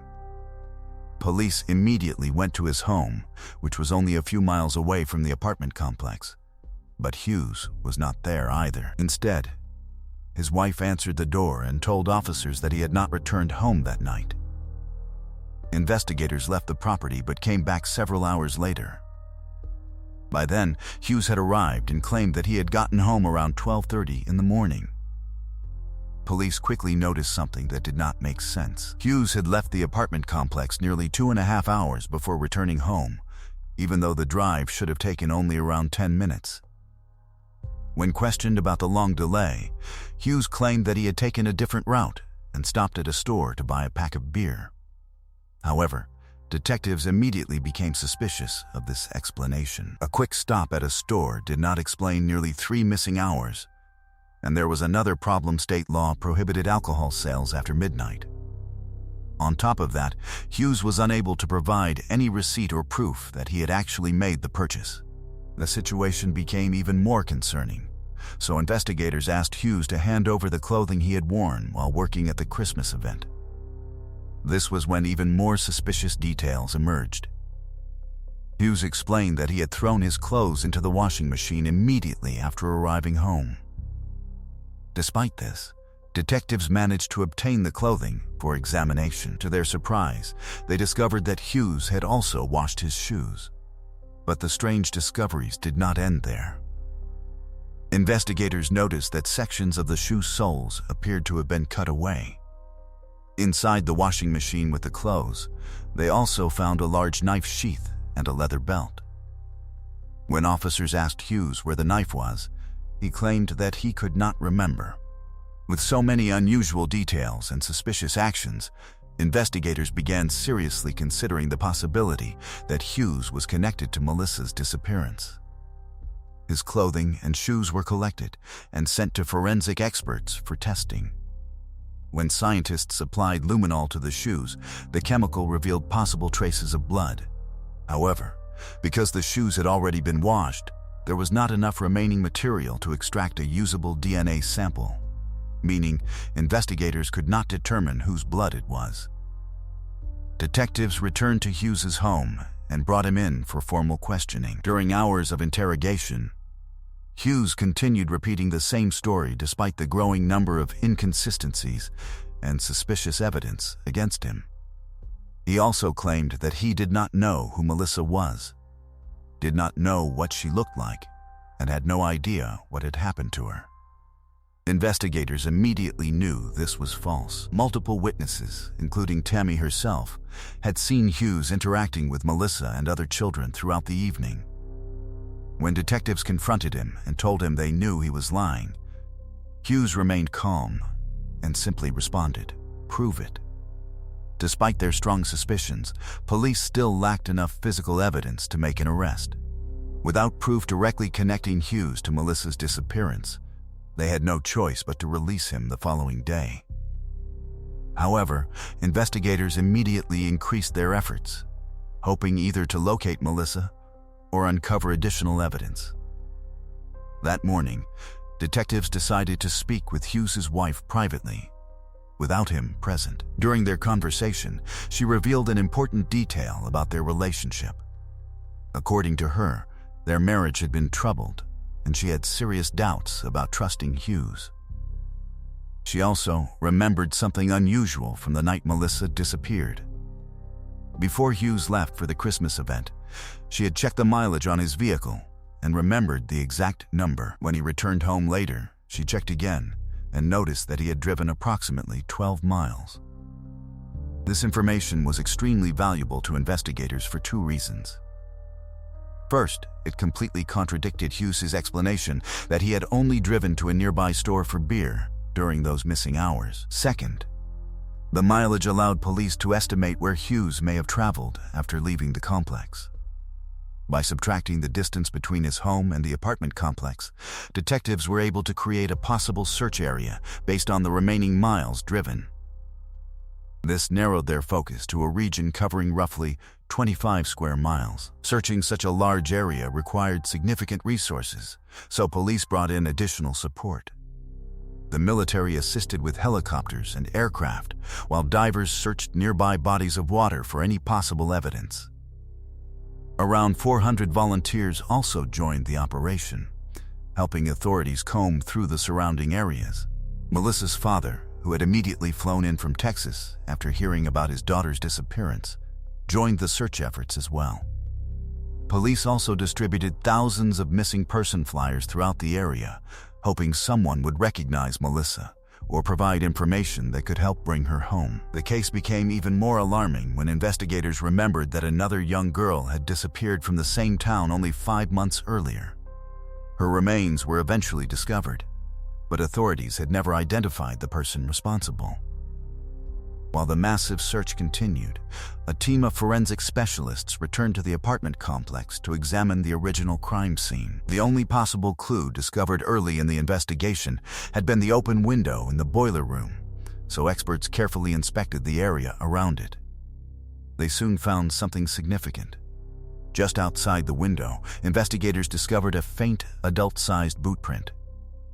Similar footprints continued from the window area all the way toward the parking lot. However, there were no signs of children's footprints anywhere nearby. This suggested that Melissa had most likely not walked away on her own, but instead had been carried by someone and placed into a vehicle. Investigators had already searched Hughes's car, but now they began looking even more closely for anything they might have missed. However, despite all their efforts, the search of Hughes's vehicle failed to uncover anything that could directly connect him to Melissa's disappearance. At this stage, the FBI officially joined the investigation, but even with their assistance, authorities still lacked enough evidence to arrest Hughes. Instead, they placed him under constant surveillance, monitoring his every move around the clock. A judge also ordered Hughes to provide a DNA sample, which could potentially become useful if investigators discovered new evidence in the future. As detectives continued digging into Hughes's background, they uncovered a disturbing history that raised even more concerns. His criminal record stretched back to his teenage years, including multiple arrests and incidents involving alcohol and substance abuse. Investigators also discovered that Hughes had previously been suspected of inappropriate behavior toward minors, adding another troubling detail to his profile. Further investigation revealed that several years earlier, Hughes had received a suspended sentence after being convicted of stealing a vehicle in a neighboring county. When detectives looked deeper into the case, they found that Hughes had violated the terms of his probation, allowing the court to revoke the suspended sentence and replace it with actual jail time. This gave authorities a way to remove Hughes from the community, even though the punishment was unrelated to Melissa's disappearance. In the weeks that followed, the search for Melissa continued, but investigators still found nothing. The difficult terrain made the operation even more challenging, as much of the area was covered by thick forests with a large river cutting through the region. Then, nearly 2 months after Melissa vanished, something unexpected happened that briefly appeared to change the direction of the investigation. An unknown man contacted Tammy and claimed that he had Melissa. He demanded a ransom payment of $75,000 in exchange for her return. Tammy immediately contacted authorities, and both police and FBI agents quickly created a plan. They instructed her to collect the money and arranged a meeting with a supposed kidnapper. Dozens of agents were positioned around the area, hiding nearby and waiting for the person behind the call to appear. Not long after, 2 men arrived at the meeting location, and FBI agents immediately moved in and arrested them. However, investigators quickly discovered that these men had nothing to do with Melissa's disappearance. They were simply 2 local university students who had seen reports about the missing girl and decided to try exploiting the situation for money. Instead of receiving a reward, they ended up facing serious legal consequences. One of them was sentenced to 7.5 years in prison, while the other received nearly 4 years behind bars. Once again, investigators found themselves without answers. They had a strong suspect in Hughes, but they still lacked physical evidence that could prove his involvement, and Melissa remained missing. Desperate for a breakthrough, detectives decided to take another look at Hughes's vehicle, using more advanced forensic techniques provided by the FBI. There was one problem: the car belonged to Hughes's wife, meaning investigators needed her permission before they could conduct another search. Fortunately, she immediately agreed, and the forensic team began a much deeper examination of the vehicle. Their first step was applying luminol, a chemical that can reveal hidden traces of blood. The results were alarming. The substance reacted in several areas, including the driver's seat, floor mat, pedals, steering wheel, and windshield. These findings increased investigators' suspicions that Hughes's vehicle had been connected to the crime. However, just like before, the blood had been cleaned away so thoroughly that experts could not recover enough material for DNA testing. The forensic team then shifted their focus to other possible evidence, searching the vehicle for hair, fibers, and anything else that might provide a connection to Melissa. But they immediately faced another obstacle. The inside of the car was extremely messy, filled with dirt, garbage, and dog hair, making it incredibly difficult to separate meaningful evidence from the clutter. One forensic specialist eventually came up with a different approach. Instead of relying only on visual searches, he carefully collected material from every surface inside the vehicle using adhesive tape. The samples were then sent to the FBI laboratory for detailed analysis. At first, the results revealed mostly dog hair, which was not useful because Hughes and his wife owned 2 large dogs. But then experts noticed something different, a small piece of dark-colored hair that appeared unusual. After further examination, they discovered it was actually dyed black rabbit fur. Investigators quickly learned that this material matched the fur used in a coat belonging to Melissa's mother, Tammy. To confirm the connection, they obtained Tammy's coat and compared the fibers. The results showed that the rabbit fur found inside Hughes's vehicle was identical. Detectives believed the fur could have transferred onto Melissa's clothing when she went to collect their jackets before leaving the Christmas party, or during another moment when she was close to her mother, who frequently wore the coat during the winter months. Along with the rabbit fur, investigators also discovered a single light-colored hair that matched strands taken from Melissa's hairbrush. But the most important discovery was still ahead. During the examination, experts found numerous tiny red and blue fibers scattered across the passenger seat of the vehicle. This immediately caught their attention because Melissa had been wearing a red and blue sweater and skirt on the night she disappeared. Investigators now needed to prove whether those fibers truly came from her clothing. They contacted Melissa's grandmother, who had purchased the outfit for her, but unfortunately, she could not remember which store it came from. Police searched through local shops hoping to find an identical outfit, but their efforts were unsuccessful. The forensic expert continued trying to determine how they could confirm that the fibers matched Melissa's clothes. One evening, while discussing the problem with his wife, he explained the details of the outfit he was looking for. After hearing the description, his wife suggested that the clothing might have come from JCPenney, a major retail store where she often purchased clothes for their children. She remembered having saved years of JCPenney catalogs and offered to search through them for a possible match. After carefully looking through the catalogs, she eventually found what investigators had been hoping for. In a Christmas catalog from the previous year, on page 11, she discovered an outfit that was identical to the one Melissa had been wearing the night she disappeared. This discovery gave investigators the crucial confirmation they needed and created a much stronger connection between Hughes's vehicle and Melissa's disappearance. As the colors of the fibers matched the clothing shown in the catalog, the FBI immediately reached out to the company that had manufactured the outfit. However, investigators quickly encountered another obstacle. The clothing set was no longer available because it had completely sold out. Fortunately, the company offered a possible solution. Since the outfit had only been sold through catalogs and the manufacturer had produced just 7,000 sets, they explained that they could provide a list of customers who had purchased it. This would allow investigators to track down one of the original outfits and use it for comparison. Police began carefully reviewing the long list of buyers, a process that took considerable time. Eventually, they found exactly what they were looking for. A man living in Kentucky had purchased the outfit for his granddaughter, but he had accidentally ordered the wrong size. Because of that mistake, the clothing had never been worn and had remained sealed in its original packaging for an entire year. For investigators, this was the ideal opportunity. The man agreed to send the outfit to the FBI laboratory, where forensic experts immediately began examining it. The clothing had a unique characteristic that made the investigation possible. The manufacturer had created a special dark blue shade known as code 887, a color that had been patented and never used in any other clothing line. After analyzing the fibers from the unused outfit, experts determined that they were an exact match to the fibers recovered from Hughes's vehicle. This was a major breakthrough because it strongly indicated that one of the children who owned this rare outfit had been inside his car.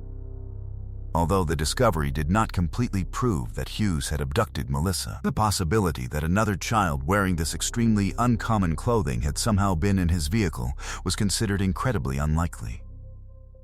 To eliminate any remaining doubts, forensic specialists performed another detailed examination.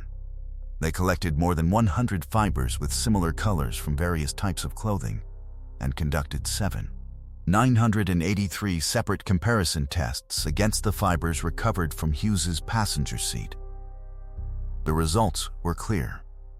Almost all of the samples showed differences, but 2 stood out: the fibers from the catalog outfit and the fibers found inside Hughes's vehicle were a perfect match. This confirmed that the material did not come from a similar piece of clothing. It came from the exact outfit Melissa had been wearing the night she vanished. Despite this powerful evidence, investigators still faced a major challenge. They understood that fiber evidence, while extremely convincing, was still considered circumstantial. Even when combined with the traces of blood discovered on Hughes's shoes, the blood evidence from his car, and his suspicious actions after Melissa disappeared, authorities still lacked a direct confession or physical proof showing exactly what happened to her. With no other options available, detectives decided to formally charge Hughes with Melissa's abduction. Prosecutors argued that the evidence suggested Melissa was most likely no longer alive. They pointed to the blood traces found in Hughes's vehicle and the fibers from her clothing discovered on the passenger seat as signs that she had been inside his car. They suggested that Hughes may have forced Melissa to remove her jacket, possibly explaining how those fibers were transferred. According to the prosecution's theory, Hughes approached Melissa when she went to retrieve the jackets after her mother asked her to do so. Investigators believed he may have convinced her to follow him into the boiler room using some kind of excuse. From there, they theorized that he carried her out through the open window, transported her to his vehicle, and took her to another location. Police believed that after killing Melissa, possibly using the knife connected to the evidence found in his washing machine, Hughes disposed of the weapon and hid her body somewhere unknown. This theory also explained why Hughes had been away from home for several hours that night, and why he appeared to have gone to great lengths to clean his clothing and vehicle. Investigators believed he had attempted to remove evidence, even cutting away parts of his shoes that may have been heavily stained. As a final attempt to uncover the truth, police decided to administer a polygraph examination. They hoped that when combined with all the evidence already collected, the results might pressure Hughes into admitting what happened. However, state law created another obstacle. To charge Hughes with murder, authorities needed either the discovery of Melissa's body or proof identifying the exact location where the crime occurred. Since they had neither, they could only continue with the kidnapping charge, which carried a much lighter potential punishment. During the polygraph test, experts determined that Hughes appeared deceptive when answering several important questions. However, despite the results, he continued denying any involvement and maintained his innocence. With no confession and no additional evidence, detectives had no choice but to move forward with the kidnapping charges. The trial began more than 2 years after Melissa disappeared, and Hughes continued claiming that he was innocent. His defense attorney attempted to challenge the prosecution's evidence by arguing that everything against Hughes was circumstantial and did not prove that he committed the crime. However, prosecutors presented a much stronger argument, emphasizing the combination of the fiber evidence, blood traces, his suspicious behavior, and the timeline of events. After approximately 8 hours of deliberation, the jury reached a decision and found Hughes guilty. He was sentenced to the maximum punishment available, 50 years in prison. Since then, Hughes has remained incarcerated while continuing to deny any involvement in Melissa's disappearance. Authorities conducted several additional searches over the years in an effort to locate her remains, but none of them were successful. 4 years after the trial, an employee from an energy company discovered pieces of red fabric in a lake located inside the search area. Divers were sent to investigate, but once again, no evidence of Melissa was found. 8 years after Melissa disappeared, Tammy remarried and built a new life with her husband, raising 4 stepchildren. Although she took her husband's last name, she continued using her original surname in public, hoping that if Melissa were somehow still alive and searching for her family, she would be able to find her. As for Hughes, his story did not end with his conviction. On August 2nd, 2019, he was released early from prison due to good behavior after serving slightly more than half of his sentence. At the time of his release, Hughes was 53 years old, and he has remained free for several years since then. Melissa, however, is still officially considered missing because authorities never proved her death. Despite this, after all these years, very few people believe that she could still be alive. The mystery of what truly happened to Melissa Brandon remains one of the most heartbreaking unanswered cases. Share your thoughts on this heartbreaking case in the comments section. And if you found this story interesting, don't forget to leave a like. Thanks for watching.